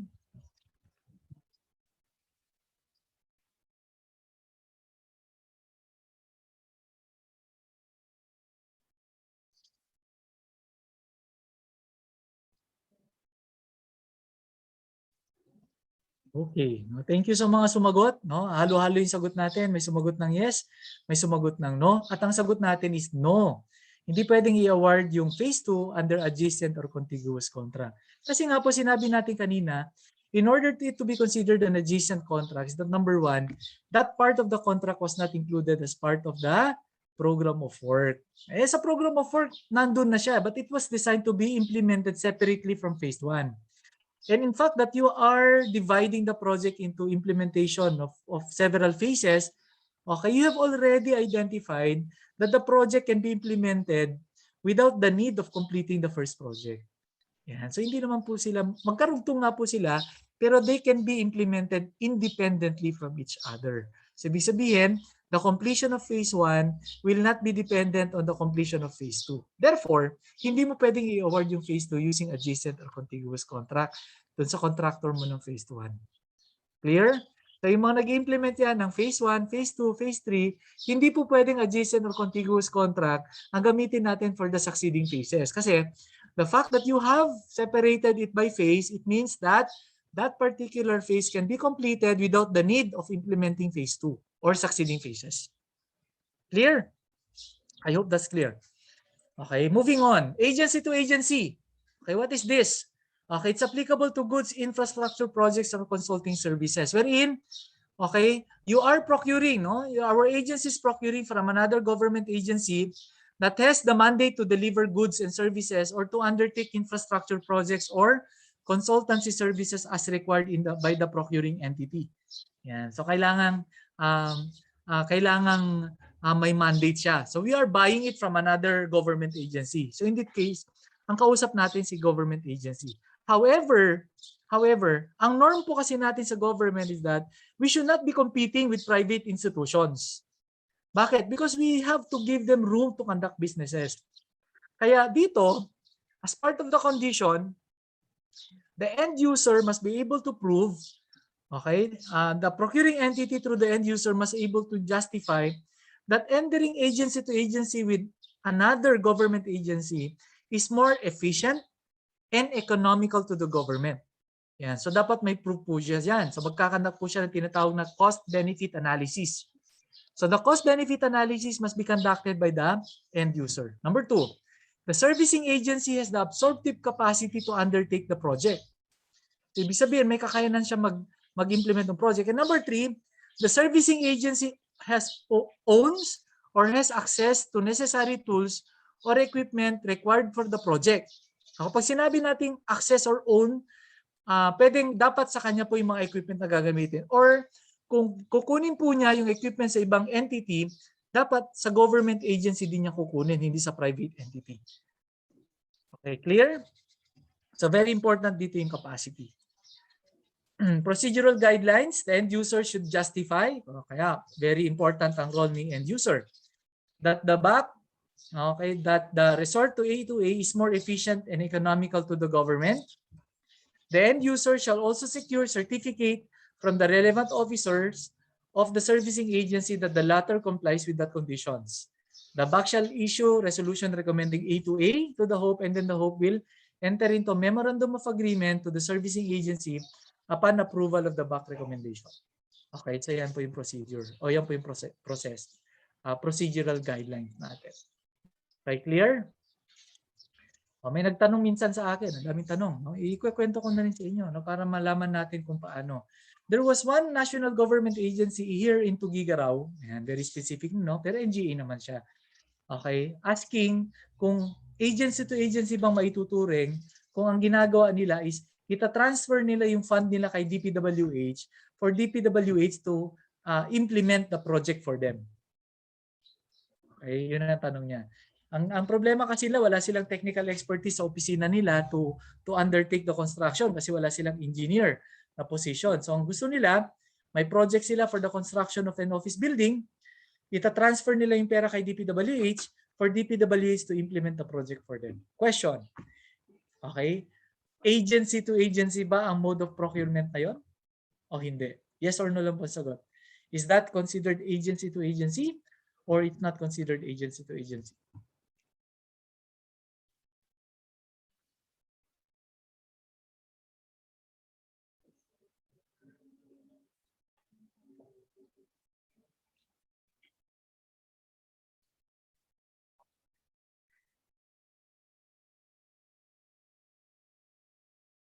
Okay, very good. No, pasensya na kayo, punas na ako ng punas kasi medyo mainit na dito sa aking sa aking pwesto, no. Actually, nasa labas po ako ng bahay ngayon, no. Dahil yung mga anak ko ay nagkakandak naman ng online classes sa loob. Okay, so I'll be competing with them kung nandun ako. Ayan. So, ayan. Actually, kung sumagot ka ng yes, pwede. Kung sumagot ka ng no, pwede din. Bakit pwede? Kasi titingnan natin yung instances kung paano gagawin ni DPWH yung implementation ng program. Kung si DPWH mismo, yung tao ni DPWH, yung equipment ni DPWH, ang gagamitin para gawin yung building, agency to agency ang tawag doon. Tama? Pero kung si DPWH, okay, ay magkakandak ng bidding sa mga private contractors para malaman at mag-select ng mga private contractors na mag-i-implement doon sa project, hindi po yun tinatawag na agency to agency. Hindi po yun agency to agency. And in fact, the memorandum of agreement between the agency, okay, implementing the building and DPWH is not considered A to A. Ang tawag po natin doon ay outsourcing. Outsourcing. Outsourcing meaning they just requested DPWH to conduct the bidding procedure for them and to conduct the necessary technical activities or assistance for them for the implementation of the building. So hindi po yun A to A. Tawag po doon ay outsourcing. But either way, depende sa sitwasyon, pwede po siyang A to A, pwede po siyang hindi A to A. Okay? Yan. So let's go now to Scientific Scholar, Artistic Work, Exclusive Technology, and Media Services. Yan. Ang haba-haba ng pangalan ng mode of procurement. Okay? Pero alam nyo ba na ang mode of procurement na to ay ginawa para sa inyo, mga LGUs? May nagtanong kasi minsan sa akin several years ago. Okay? Sabi nila, sir, bibili po kami ng artista. Sabi ko, artista, bibili nyo? Di, ang mahal niyan per kilo, di ba? Kung artista bibilin. Sabi niya, hindi pala artista, sir. Bibili po kami ng services ng isang artista kasi uso pang pista noon.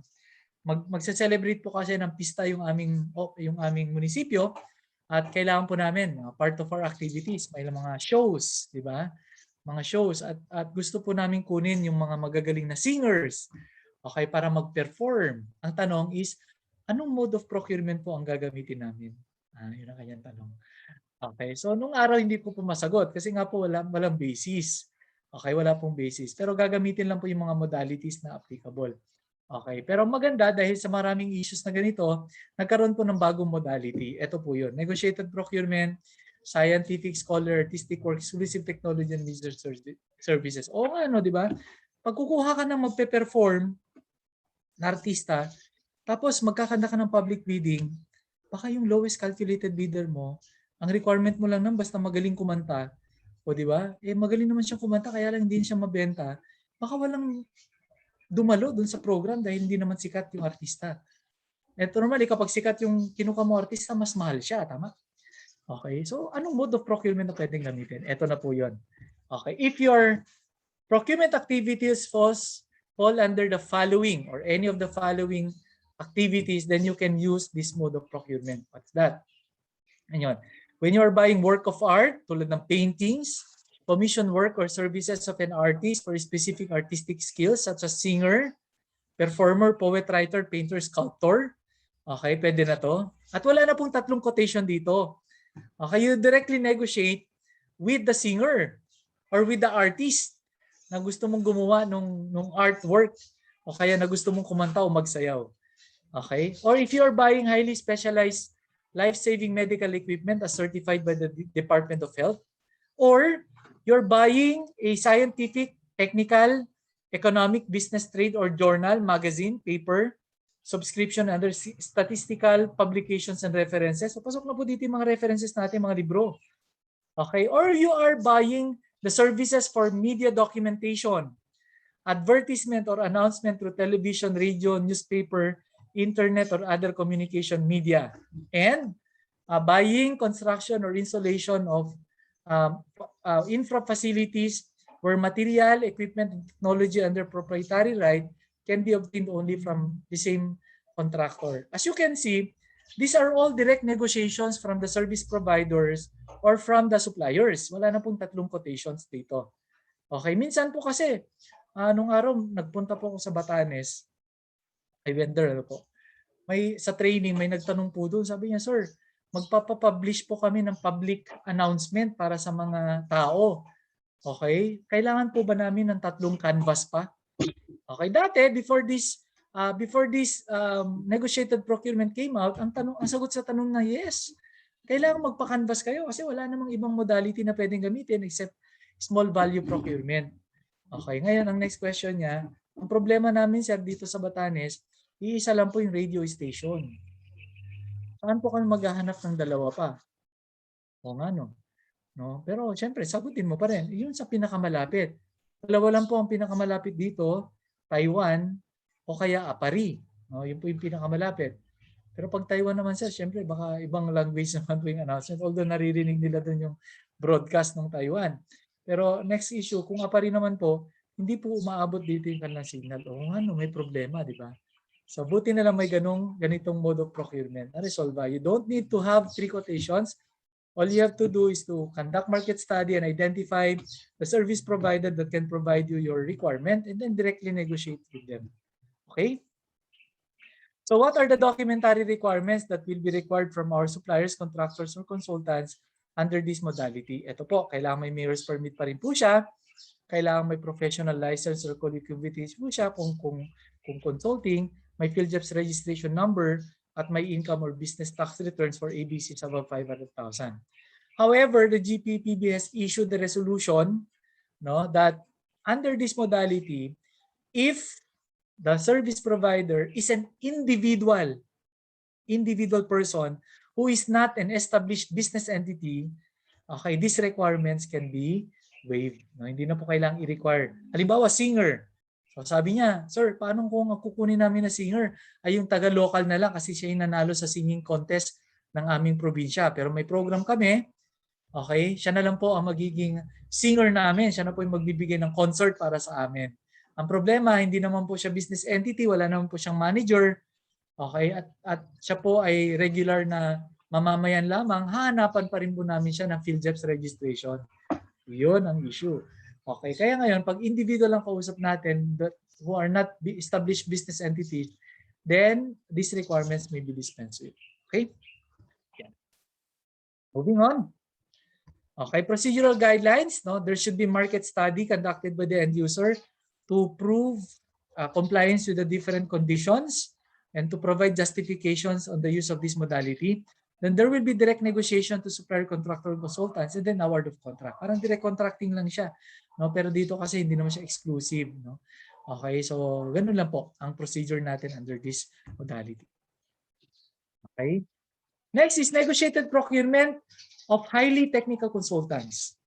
Okay, this procurement of consultancy contract involve individual consultant lang. Hindi po siya firm or business entity who is found to be legally, technically, and financially capable after the quotation. Okay, so meaning this modality is only applicable to consultancy services or consulting services. Conditions: the work involved highly technical or proprietary or primarily confidential or policy determining, where trust and confidence are the primary considerations. And the term is at most 1 year, renewable at the option of the appointing authority, but in no case to exceed the terms of the latter. Yan. So, pag na-comply po natin yung 2 conditions na yan, pwede na po tayong makipag-negotiate directly. Ano yung documentary requirements? Mayor's permit, professional license or curriculum vitae for consulting, and PhilJEPS registration number. Okay?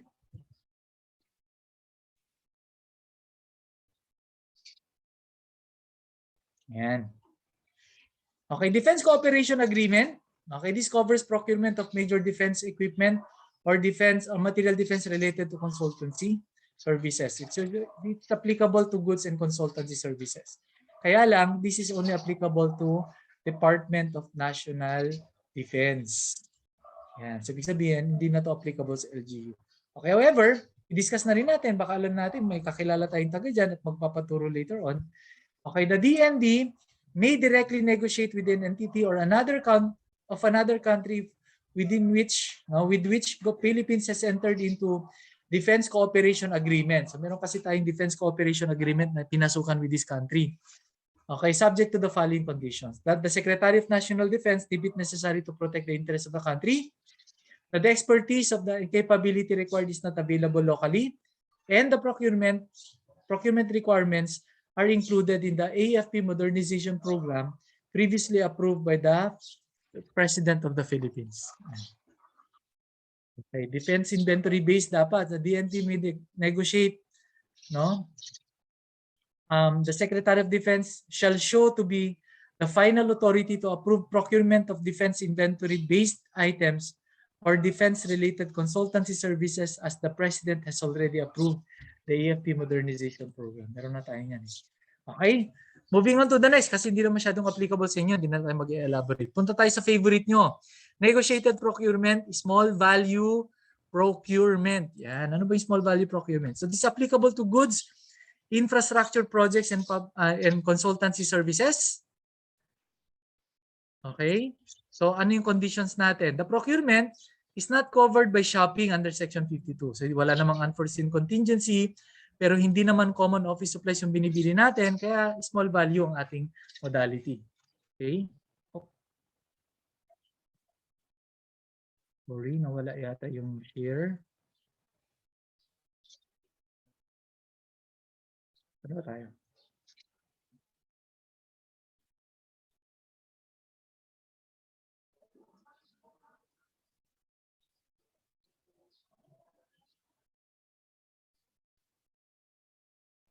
Okay. Yan. Sorry po ah. Okay. So small value procurement, no, should not covered by Section 52. Okay. The threshold is 1 million pesos for NGAs, UOCCs, and GFIs. But for LGUs, yan, for municipalities po, first to third class municipalities, 200,000. Okay. Fourth to sixth class municipalities, 100,000. Okay. Para po hindi baka mamaya sabihin nyo 1 million. Okay. Procedures. The BAC shall prepare 3 RFQs and send them to at least 3 suppliers, contractors, or consultants of known qualifications. Again, the term known qualifications. For procurement activities above 50,000 pesos, RFQs must be posted in the PhilJobs website, procuring entity's website, and in the conspicuous place within the premises of the procuring entity. Okay. Anong pagkakaiba nito sa shopping? Ang pagkakaiba nito sa shopping 52.1b is that after inviting 3, even if only 1 quotation was retrieved, okay, it is already sufficient to proceed with the procurement evaluation. So kahit isa lang po ang nagbalik ng mga quotation sa mga inibitahan natin, okay, pwede po tayong mag-continue sa ating procurement activity. Yan. Sa shopping kasi dapat 3 din ang babalik eh. Dito kahit isa lang. Okay. Okay, so ito po yung procedure guidelines. Prepare RFQ, post it in the PhilJobs if it is more than 50,000. Send RFQ to at least 3 suppliers. Prepare abstract of quotations and recommend award of contract to the highest rated or lowest calculated and responsive bidders. Okay. Yan. Documentary requirements, ilista rin po natin, screenshot. Mayor's permit, professional license, PhilJobs registration number, pickup license, income and business tax returns for ABCs above 500,000 and omnibus sworn statement for ABCs above 50,000 pesos. Okay, so yan po yung ating mga documentary requirements. Ayun po yung sikat sa atin. So mas marami po tayong mga document na hinihingi. Okay. The next modality is list of properties or venue. Okay, negotiated procurement list of real properties or venue. When the procurement of list of real property or venue for official use po ang purpose. Remember, we are, yung norm natin dito, we are all required to use government facilities or government properties for leasing office spaces. Okay, balitan po ito dun sa agency to agency. Sa agency to agency, other than lease operations yun, ang norm natin ay makipag-transact sa private. Eh dito naman, ang norm natin makipag-transact kay government. Kaya ang condition natin, okay, the end user should justify that resorting the list of properties or venue is more efficient or economical. So they will conduct cost-benefit analysis. Okay? Okay? In case when the cost-benefit analysis shows that it is still advantageous to continue renting the property, you do not anymore conduct procurement. You just simply need to renew your lease contracts. Sa mga nagre-renta dito. Okay? But if not, then you are conducting another bidding or another procurement. Take note that the evaluation of the bidders here should be based on the technical specifications required under taking into consideration the rating factor provided under Appendix B of Annex H. So meron po doon nakalista na nakalista po doon yung mga conditions or requirements na dapat tingin from the lessor. Okay? How do we do a negotiated procurement list of property? Parang small value lang. Okay? The BAC shall invite at least 3 prospective lessors or venues. Kaya lang, it should be within the vicinity of the selected location to submit sealed price quotations or for real property and open price quotations for venue. Okay? So bakit common? Kasi nga po ang dinidecide natin during conduct of training, seminars ay yung venue. Pagkatapos ma-identify yung venue, maghahanap po sila ng mga hotels that can accommodate. Ito na po papasok yung list of real properties and venue. Okay, it is preferred, katulad sinabi ko nila, government agencies should list publicly owned real properties or venues from other government agencies. So dapat yun yung una muna natin ginagawa. Okay, if there is an availability public owned real property or venue that complies with the requirements, the procuring entity, if it may necessary to enter into contract, okay, of lease with that government agency. Okay. And then prior to expiration, end user magkakawa po ng cost-benefit analysis to assess whether it is still viable to renew the permit or to terminate the contract. Okay. If the results of the cost-benefit analysis continues to favor the existing lessor, the procuring entity may simply renew the contract. Bago din po yan, no? Bagong issuance din po yan ni GPPB. So ano yung mga documentary requirements na kailangan hingin under this modality? So number 1, nandiyan po yung mayor's permit. Number 2, nandiyan yung PhilJobs registration number. Number 3, nandiyan po yung latest income and business tax returns. And number 4, naandyan po yung nandiyan po yung number 3 lang po, no, income and business tax returns. Wala na po palang number 4. Okay? Clear? Para bumalik po to. Okay, ayan. Conditions. Ano yung kailangan nating i-meet? There should be an appropriation or ordinance earmarking an amount to be contracted by the NGOs. Ito po yung NGO participation natin. Negotiated Procurement NGO participation. NGO or non-government organization po. Kung gusto po natin sila ang mag-participate lang sa ating procurement, ito po yung rules natin. Number 1, the law or appropriation law or ordinance of the LGU must provide the earmark amount to be contracted with the NGO. Procuring entity may opt to conduct public bidding, but only limited to NGOs or alternative methods of procurement, limited only to NGOs. Or enter into MOA with the NGO. Paano po yung procedure? The BAC shall invite at least 3 NGOs to submit sealed price quotations with complete proposals. And upon determination of the LCB and after submission of an evaluation of the eligibility documents, the procuring entity may enter into memorandum of agreement to the eligible non-government organization or NGO. Okay. Ayan. Eto, siguro pwede nyo magamit to. Marami na pong LGU na gumagamit dito. Okay, negotiated procurement, community participation.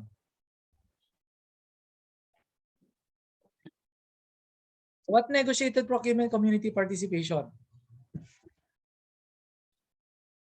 Okay.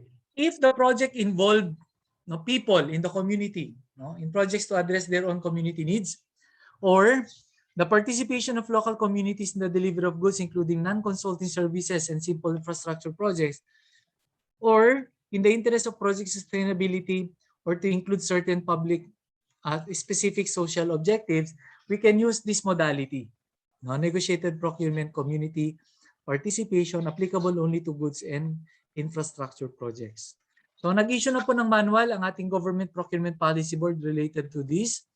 So please find time to download them or read them if you want to discover whether this should be applicable to your other procurement activities. So may community participation and procurement manual. Meron din po tayo supplemental guidelines for community participation. And supplemental guidelines for community managed procurement in locally funded projects. Basahin po natin yung manual kung may mga activities tayo na ganyan. Okay, procedure. The procuring entity shall prepare RFQ to reflect brief description of the project, specifications or scope of work of ABC and other necessary information. So again, very crucial pa rin yung trabaho ng ating procuring entity, especially the end users in using this modality. Okay, 2, the back to its secretariat shall post the RFQ in the website of the procuring entity, if any, okay, within the premises of the procuring entity, and in at least 3 conspicuous places. So pag nakita po nyo dito, wala na po siyang field jobs publication. So instead of that, 3 conspicuous places po yung ginagamitan natin. Okay? Okay. Should less than 3 quotations obtained, the back shall continue. Okay, sorry po. The back shall continue the procurement process. No, kahit less than 3 quotations lang po bumalik, parang small value procurement lang. The opening of the sealed quotation shall be using a non-discretionary pass-fail criterion. Okay, so pareho po siya sa small value procurement. Pagkakaiba na yung mga documentary requirements. Okay, the award of contract, in case of award of the Hope shall issue notice of award within a period of 15 calendar days upon receipt of the resolution recommending award of contract. Yan. Okay, next procurement is procurement from UN agencies. Okay, international organizations or international financing institutions. Okay, procurement under this agency shall be limited to the following, no? Small quantities of off-the-shelf goods primarily in fields of education and health. Specialized products where the number of suppliers is limited. And foods and goods and infrastructure projects and consulting services involving advanced technologies, okay, techniques and innovations not locally available as certified by the Hope. So ito po yung mga conditions na kailangan nating ma-comply. Okay, kasi kahit isa lang condition, sa mga conditions naman na to, pwede na po. Okay. Okay, and the last but not the least, no, alternative method of procurement, bagong-bago po siya.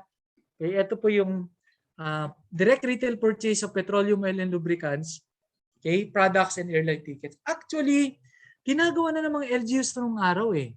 Di ba pag bumiyahe kayo, ang ginagawa nyo, dumidiretso na lang kayo ng gasoline station para magkarga ng fuel.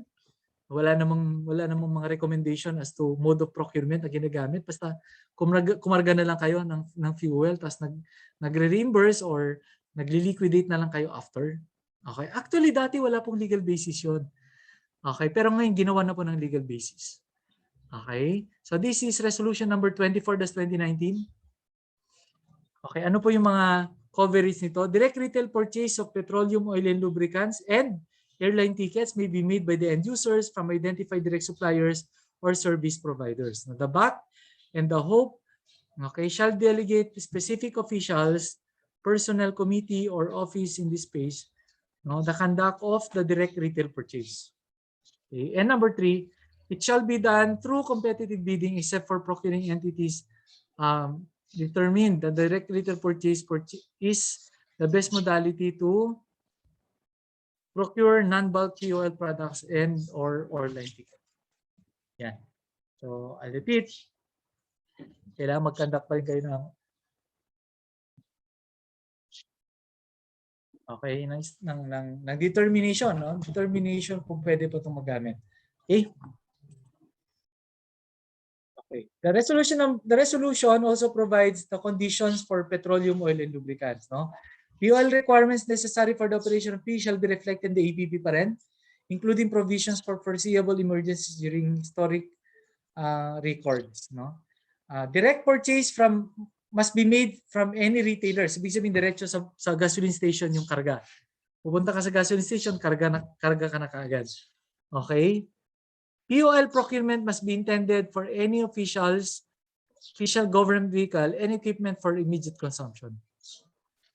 Okay, dapat official po yung sasakyan na pwede lang kargahan. And finally, the payment may be made through cash advance payment, or other allowable payment modalities. Okay?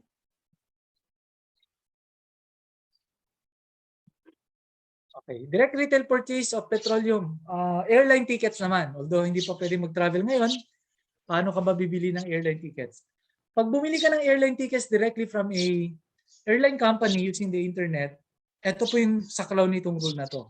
Pero if you are buying palay from farmers, sorry, if you are buying airline tickets, no, sorry, nawala po ako doon, no? If you're buying airline tickets from an agent, yung mga booking agent or booking office, hindi po siya covered nito. Kasi nagcha-charge po yung booking office ng service fee, no, in addition to the cost of the ticket. So doon po pag dadaan po siya sa mga booking offices, kailangan gumamit po ng ibang mode of procurement. So applicable lang po itong airline tickets directly from the airline company. Okay, must be in accordance with the rules and regulations governing official local foreign travel. So yung rule po natin sa traveling po natin. Okay? Resolution number 9-2020 also allows the acceptance of alternative documentary requirements when there are declaration of state of calamities and other similar situations. I know that you already discussed this during your topic yesterday, pero i-reiterate lang natin na hindi lang po siya applicable sa public bidding, applicable din po siya sa alternative method. Ano yun? Submission of unauthorized bid securing declaration, unauthorized omnibus sworn statement, expired business or mayor's permit with official receipt of renewal. Anong pagkakaiba nito sa 2016 natin? Kasi sa 2016 allowed na to eh. Ang pagkakaiba po is that under the 2016 IRR, the updated mayor's permit should be submitted during the post-qualification. Pero dito sa alternative documentary requirements, the updated mayor's permit can be submitted prior to payment. Okay? The submission of performance securing declaration in lieu of the performance securities. No, I think na-discuss din po niyo to kahapon. Okay. So na-discuss na natin yan. Again, the mayor's permit updated should be submitted prior to payment. Okay. It is only applicable to those areas within the state of calamities. No? Coverage of the area that was declared under state of calamity.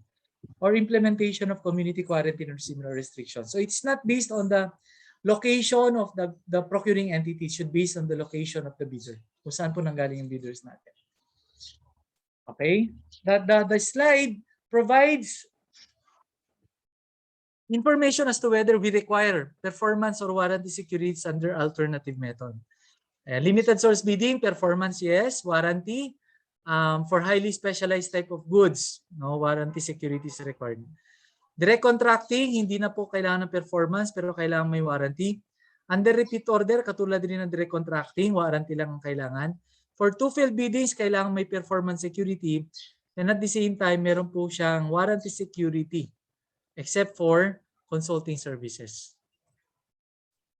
Okay, negotiated procurement emergency cases and small value procurement. The procuring entity may require performance securities. However, for infra, it is required.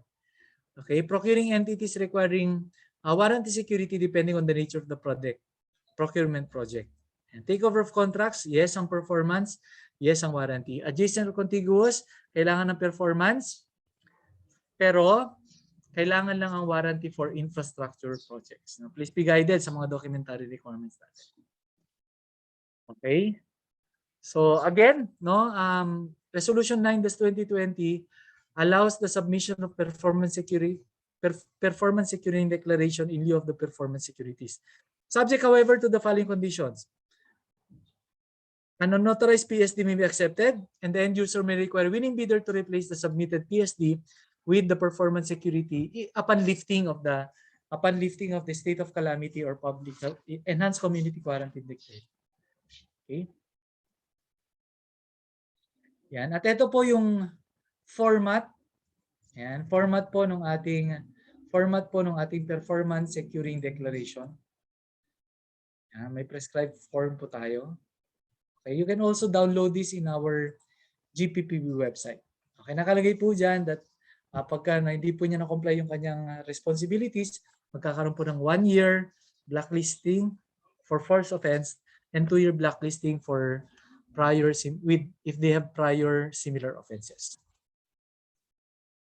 Okay, Ma'am Jo, knowledge check tayo. Yes, sir. Thank you po. So finally, our last knowledge check. So again, sa poll question pa rin po tayo magsasagot. In a small value procurement, the omnibus warrant statement shall be required only for procurement projects with ABC above 50,000 pesos. Is this true or false? Again, in small value procurement, the omnibus warrant statement shall be required only for procurement projects with ABC above 50,000 pesos. Uy, napapantay sila, sir.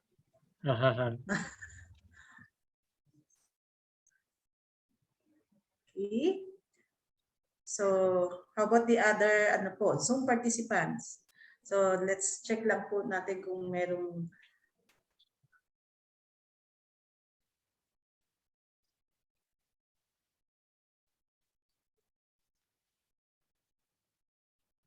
Binalikan po yung slide.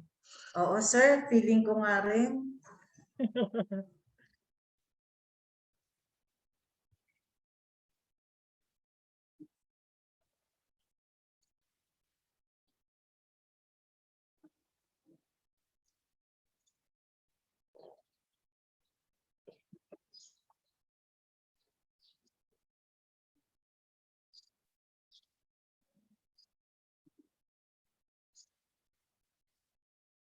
Okay.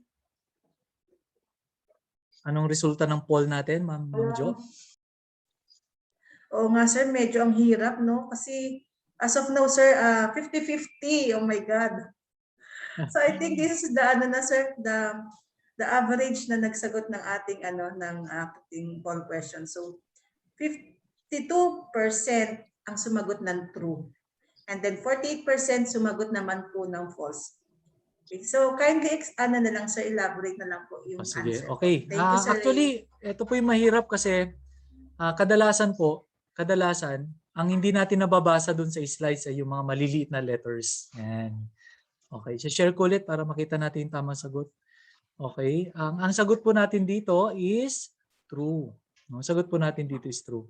Nandun po sa Annex H, Appendix A, Annex H ng ating IRR. Although kapag hindi updated yung IRR nyo baka po hindi po siya nakasama dun sa list kasi this was issued through a GPPB resolution. No? We only require omnibus sworn statement if the ABC is more than 50,000. No? Yung isa naman, we require the submission of latest income and business tax returns if the ABC is more than 500,000. So the answer to the statement is true. Yan. So I think maganda po to na nagkakamali din yung mga sumagot para at least pagkatapos po ng training, they have something to look back sa mga presentations na ibibigay natin sa kanila. Okay? Ma'am Jo, I think that was the last slide. Yes, sir. That was our last slide po. So, but before we proceed with the open forum po, let's have a 10 minutes health break po muna, sir. Okay, sige po. So you can have your 10 minutes po and then I hope na makabalik po tayo para at least makapag-start na po tayo ng open forum. Thank you po. Okay po.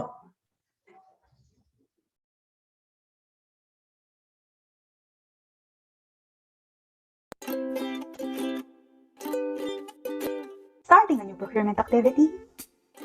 Do you want to quickly create your bidding documents? You need something that will provide a secure, straightforward, and customizable way to build your bid docs. Introducing the Government Procurement Policy Board Philippine Bidding Documents Builder. Access through the GPPB online portal, the PBD Builder enables you to build your bidding documents from scratch. The online preparation of PBDs will save you time, energy, and resources during the procurement planning stage. It's so easy to build your bid docs. First, be sure that you are your procuring entity's principal or alternate authorized representative for posting of required procurement information in the GPPB online portal. Select the PBD in the menu bar of the GPPB online portal to access the PBD Builder. click the posted PBDs in the drop-down and log in into the system by entering your username and password and selecting the Procuring Entity Radio button. While logged in, you would be able to access the drop-down choices under the PBD menu, specifically the preparation of PBDs for goods, the preparation of PBDs for infrastructure, and the PBD notices.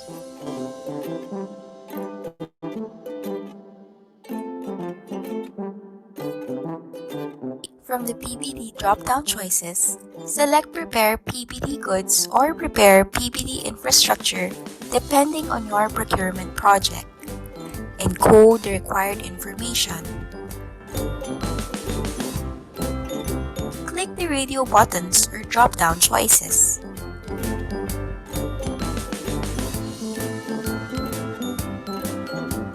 Or upload the required documents using the Upload File button.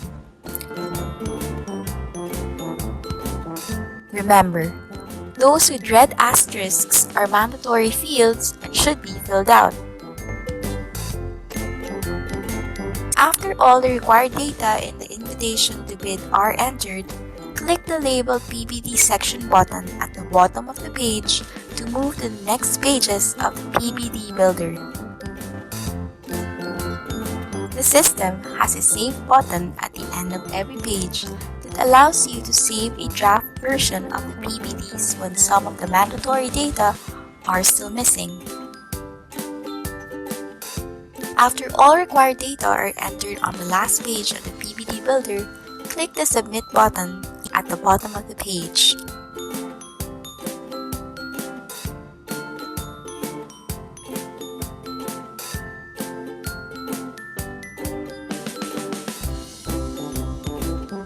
The draft PBDs may be viewed under the drop-down labeled PBD Notices.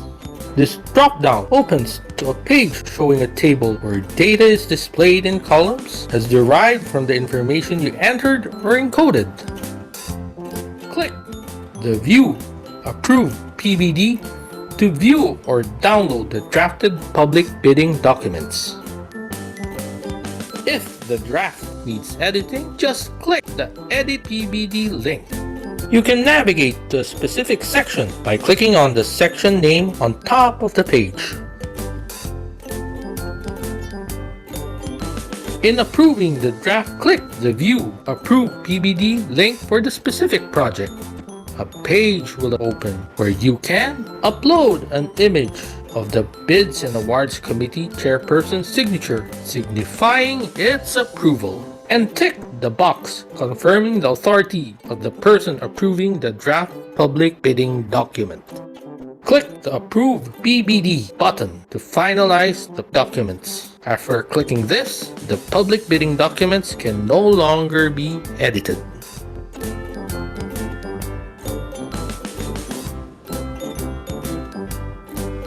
The web page version of the finalized PBD can be seen by clicking the View PBD link under the View Approved PBD column. The View Approved PBD link disappears if the PBD has already been approved and finalized. You can generate a copy of the PBD in the portable document file version by using the View PBD link under the View PDF column. And finally, the soft copy of the approved PDF format may be saved using the web-based downloading or printing options. Once printed, it's ready for posting within the premises of your agency and uploading to the field reps and your agency's websites to comply with the posting requirements under the procurement rules. Let the PBD Builder help you build your bid docs without breaking a sweat. The GPPD Philippine Bidding Documents Builder, procurement planning and bid docs preparation made easy.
Okay, so I hope everyone is back na po.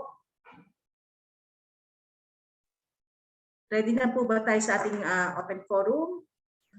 Okay, so to proceed with the open forum, please be reminded that questions which are initially gathered from the Zoom chat box and from Facebook Live comment sections are filtered and categorized, as our resource speakers shall only be answering the questions related to our learning sessions for today. Nevertheless, rest assured that all questions raised and received are documented, which shall be part of our frequently asked questions. So once again, let's have our resource speaker, Sir Reynaldo Villon. Okay na ba tayo, Sir Ray? Yes, ma'am. Sige po. Okay, so this is our first question po. Pwede po bang mag-shopping kahit hindi po yun ang nakalagay sa PPMP? Okay, very basic po yung rule natin, no? Ang rule natin, no procurement activity shall be undertaken unless it is in accordance with the annual procurement plan.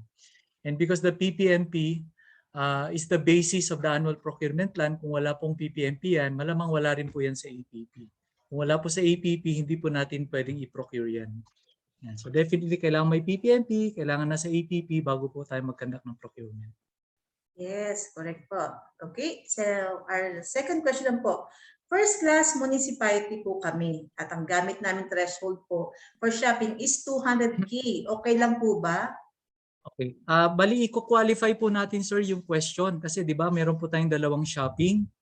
Shopping under Section 52.1A at shopping under Section 52.1B. No, ang threshold po ninyo for shopping 52.1A ay hanggang 100,000 pesos lang. Okay? So, hindi kayo pwede mag-shopping kung sobra ng 100,000 pag ang mode of procurement is shopping 52.1A.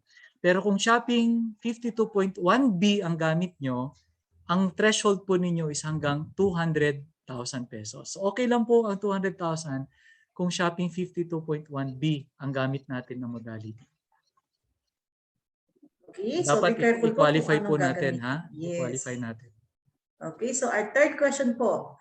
On repeat order, pwede po ba yan sa multi-year contract authorized ng sanggunian and done in competitive bidding like mobile telecom plan with handset lock in 24 months? We intend to add new to handset with same plan. Okay, applicable din po ito pero ang magiging basis po natin ay yung contract effectivity date na nakalagay po dun sa plan natin. Okay, so kahit multi-year po siya, ang reckoning period po nung count natin nung 6 months kasi within 6 months po siya from the contract effectivity date at kung kailan po naging effective yung kontrata natin kay telecom company. So pwede pa rin po siya, sir. For as long as nag-conduct po tayo ng public bidding dun sa contract natin. Kung makomplete po natin lahat ng conditions, pwede po natin gamitin ang repeat order dyan po sa kontrata na yan. Okay, so our fourth question po, we are procuring for the preventive maintenance services for our motor vehicle. Is it allowed or legal to directly contract with the supplier where we procured the vehicle, even the said vehicle is no longer within the warranty period? May bearing po ba ito dun sa condition letter B ng direct contracting? Okay. Tama po maganda po yung tanong ninyo for those properties po na covered under warranty period. Kasi one of the warranty clauses is that the conduct of the preventive maintenance, including repairs of the vehicle or any other equipment for that matter, should be from the dealer within the warranty period. No? So kung within the warranty period po, pwede natin gamitin yung direct contracting kasi protected po siya ng warranty clauses natin. Pero kapag lumagpas na po yung warranty period nung sasakyan, hindi na po siya pwede sa direct contracting, automatic. Okay? Kasi allowed na pong mag-repair yung mga ibang repair shops o repair companies o yung mga service providers for the repair of your vehicle dahil outside warranty period na po siya. Okay, yung next question niya, ma'am, may bearing ba ang annex item B? Kasi nakalagay po sa item B is to guarantee project performance. Okay, kung meron pong mga items or parts nung sasakyan na kailangan po mag-guarantee ang project performance, pwede po natin gamitin ang direct contracting. Pero kapag consumables po siya, katulad nung fuel, oil, and lubricants, o kaya katulad ng mga filters natin na pwede pong gamitan ng iba't ibang brand naman na maging compatible pa rin siya dun sa product natin, hindi na po siya pwedeng gamitan ng direct contracting. Okay, so our next question naman po ulit. Who may conduct the mandatory review in the negotiated procurement? Okay. Ang magkakandak po niyan si Bids and Awards Committee with the help of the technical working group, sir. Okay, kasi sila po yung nagkandak ng procurement. Pag nag-fail po sila, nag-fail po yung public bidding, sila rin po yung mag-determine kung ano yung reason. Okay, magkakandak ng review kung bakit nag-fail po yung procurement. So it will be the back with the help of the technical working group. Okay, so our next question. What are the documentary requirements to be required to the bidders in the conduct of the two failed biddings? Can the BAC relax the documents required, example, non-submission on NFCC? Okay. Actually, nakalagay po sa ating Annex H yung minimum requirement for negotiated procurement to failed biddings. Ang requirement po doon is kailangang meron po siyang PhilJEPS registration certificate. Yan. So with the other requirements, no, for public bidding, depende na rin po kay agency yan kung magre-require po kayo.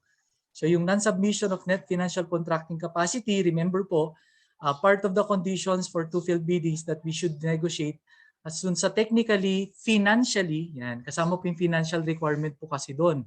And one of the financial requirement, in order to prove that the supplier, contractor, or consultant is financially capable is through the submission of NFCC. While Annex H do not provide specifically that NFCC will still be required under two failed biddings, kayo po magde-decide kung ano po yung mga financial requirements or documents that you will be asking from the bidder to prove that they are financially capable of providing the services, products, or projects na i-require po ninyo sa kanila. Okay.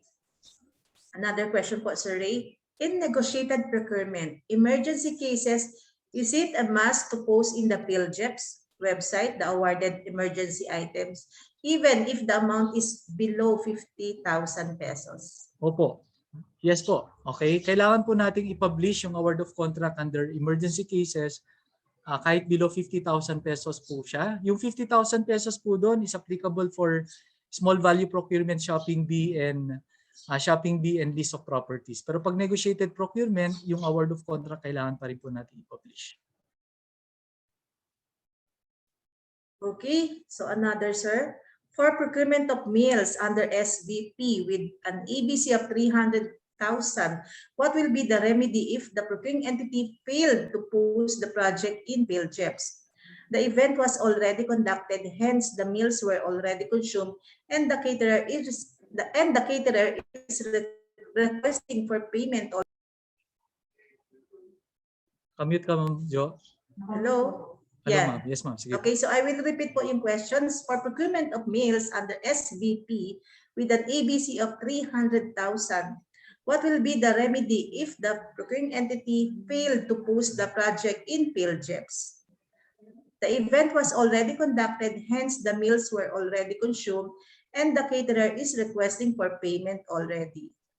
Ako, medyo mahirap po yan. No? Hindi po natin magagawa ng remedyo. Kasi nga po, PhilJEPS publication above 50,000 for small value procurement is mandatory. Okay? Sa tingin ko, magkakaroon po tayo ng malaking problema. No? Kung sakaling hindi po natin na-publish yan sa PhilJEPS. Okay? Pero kung remedy po dyan, ginagawa po ng iba, nag-justify. No? We have to find out, no, the reason why it was not published. No? So yun po yung kailangan natin gawin. And siguro, isa lang po yung maipapayo ko, the only remedy is to pray.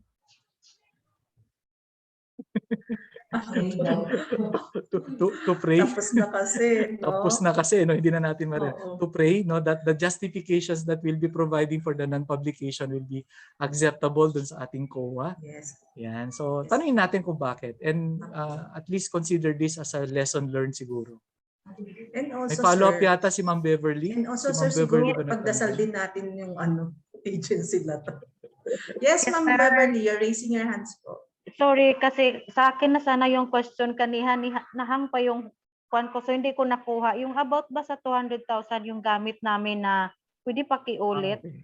Ay, yes ma'am. Oo, na Opo. threshold. Opo. Bali, ang sagot po natin kanina doon, i-qualify po natin kung anong shopping ang ginamit natin. Kung ang Okay. ginamit natin, kasi dalawa po kasi yung shopping ma'am, remember? Kung shopping under section 52.1A ang ginamit natin, dapat ang threshold lang natin ay hanggang 100,000 lang. Pero kung Okay. shopping under section 52.1B, pwede Okay. pong 200,000 yon. Okay. So halimbawa sa mga rescue equipment, pasok ba yon sa 1B? Hindi din po. Pag My rescue God. equipment po siya, shopping B po kasi ang definition no, ng requirement, the Is items to be procured must be common office supplies or equipment not available from the PS. Pagka ma-rescue equipment po kasi, hindi naman po siya common office supply, so hindi po pwedeng gamitin ang shopping B. Ang pinakamaganda po, appropriate modality for rescue equipment ay kung hindi naman po siya nag-exit ng 200,000, ay negotiated procurement, small value procurement po ang applicable. Okay. Negotiated, hindi shopping. Sige. Opo. Okay, Okay. noted, sir. Thank you. Welcome po ma'am. Okay. Ma'am Jo, yung next question. Yes, sir. Okay, is there, ayan, sir. Di na po ba required ng at least 3 RFQs sa direct purchase ng phone? Hindi na po. Kaya po siya tinawag na direct retail purchase kasi diretso ka na po sa gasoline station na kumarga ng fuel. So, okay na po yun, sir. So, hindi na talaga. Wala po. Okay. So, is there another question pa po? Okay. So, sir, by the way, sir, may nag-text lang po regarding do sa caterer. Paano daw, sir? Nagka-follow up daw po si catering services. Ano daw po remedy? Okay. Ang option po natin dyan, syempre dahil meron po siyang services rendered, okay, actually, using the principle of quantum meruit, kailangan po siyang mabayaran dahil na-serve naman po yung kanyang yung kanyang obligation doon sa contract. Okay? Siyempre, ang problema natin, babayaran natin siya dahil hindi naman niya kasalanan kung bakit hindi niyo na-publish. Okay? Ang problema na lang po si agency mismo, kung sino po yung magbabayad sa kanya. Ang ginagawa po namin dito sa amin, pag ganyan ang mga problema, is we tend to find out the reason no, kung bakit hindi na-publish. Tapos aminin na talagang hindi na-publish and make justification sa ating audit. Okay, kung bakit walang publication, no? And then of course, doon na po yung nag-uumpisa yung dasal na sana tanggapin yung justification. Okay, pero si supplier definitely kailangan bayaran dahil hindi naman po niya kasalanan yung problema. Okay, kasalanan po ni procuring entity. So bayaran and then later on we wait for the audit to come. Kung sino po yung magbabayad, kung madi-disallow po yan, definitely babayaran po ng mga taong involved sa violation na na-commit. Pero pag may mga justifications naman po at valid po at makita na valid yung mga justifications, sana hindi na maulit. Normally mga auditors natin naintindihan naman po nila yan. Yes, sir. Thank you for that clarification. May nakita po akong nagtanong kanina bakit Absal po ang pangalan ng speaker pero mas maitim po yung speaker niyo ngayon. Substitute po ako. Substitute po ako ni Sir Abs. Sir, by the way, sir, updated na po siya this morning thank you. po. Okay. Thank you, sir. Sa rating. Yes, sir. Mapag-uwi po yun. Sir, thank you, sir, for, I think that was the last question. So, thank you very much, Sir Ray. So, if you have any more questions po, you may still ask them out by visiting arslido.com. All you have to do is just type the event code, Government Procurement PH, to which the GPP BTSO will answer through an issuance or through FAQs. At this point, we would like to thank again our resource speaker, Mr. Villion, for graciously accepting our invitation and for profoundly answering the questions raised by our participants. Now, but before we proceed with the final reminders po, allow me to provide a recap or bird's eye view of our today's learning session. Okay, so today we had an entire session on alternative methods of procurement, where we had an extensive discussion on the various alternative methods which may be utilized in government, undertaking its appropriate use based on the prescribed conditions, procedures, and documentary requirements, led by our today's resource speakers, Mr. Reynaldo R. Villon. So once again, we do hope that you were able to have a deep dive in our today's learning session on alternative methods of procurement. For final important reminders, again, we would like to remind the participants to please accomplish the participants' daily attendance sheet or attendance form by visiting the link provided in the chat box. Rest assured that all information gathered for this online training shall be treated with utmost confidentiality consistent with the provisions of the Data Privacy Act. And for our early bird winners and knowledge check winners, again, kindly check your respective emails or chat box and kindly respond within with the details needed. Finally, for tomorrow naman po, our last day of our, so before that, I would like to remind again yung ating webinar evaluation po. So meron lang po kaming pahabol na message po. Kung sino pa po yung nakapag-sign ng RP from day 1 to day 3, pa-type po ito sa chat box. So for those na hindi pa po nakakapag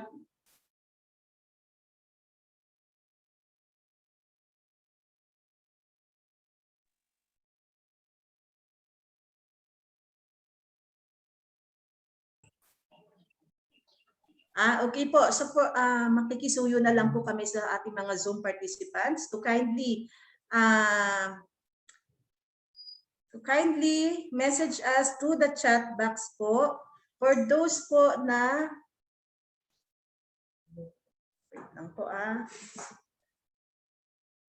i-type po natin sa ating chat box, Zoom chat box, number 4, if evaluated all RPs including RP today. So kung nakapag-ano na po kayo, kung nakapag-evaluate na kayo ng source speakers, kung evaluate nyo na po yung mga RPs for day 1 to 4, including yung ngayon nga po, type 4. And then type 3, if evaluated the RP from day 1 to day 3 only. And then type 2, if evaluated 2 RPs. Then type 1, if evaluated 1 RP. Or type 0 if none. Para lang po ma-identify lang po namin yung mga hindi pa po nakakapag-evaluate. So again, ang importante po talaga dito is to accomplish all the required evaluation, webinar evaluations, para po makapag-provide, because this is the basis of your certificate for the 5-day training po natin. Okay? For any other concerns and other matters po relative to our program, you may directly coordinate with Mr. Marky Duetes or any of our GPP BTSO Secretariat. So once again, may we request everyone to please switch on their cameras to commemorate this learning session with our resource speaker po. So syempre, dapat lagi tayo may picture. Isa rin po yan sa mga proof na talagang umattend tayo ng training online. Okay, so we shall be having 3 shots in my count po ha. So show your best smile. Pwede rin po kayo gumanyan. Okay, so okay. In my count, 1, 2, 3.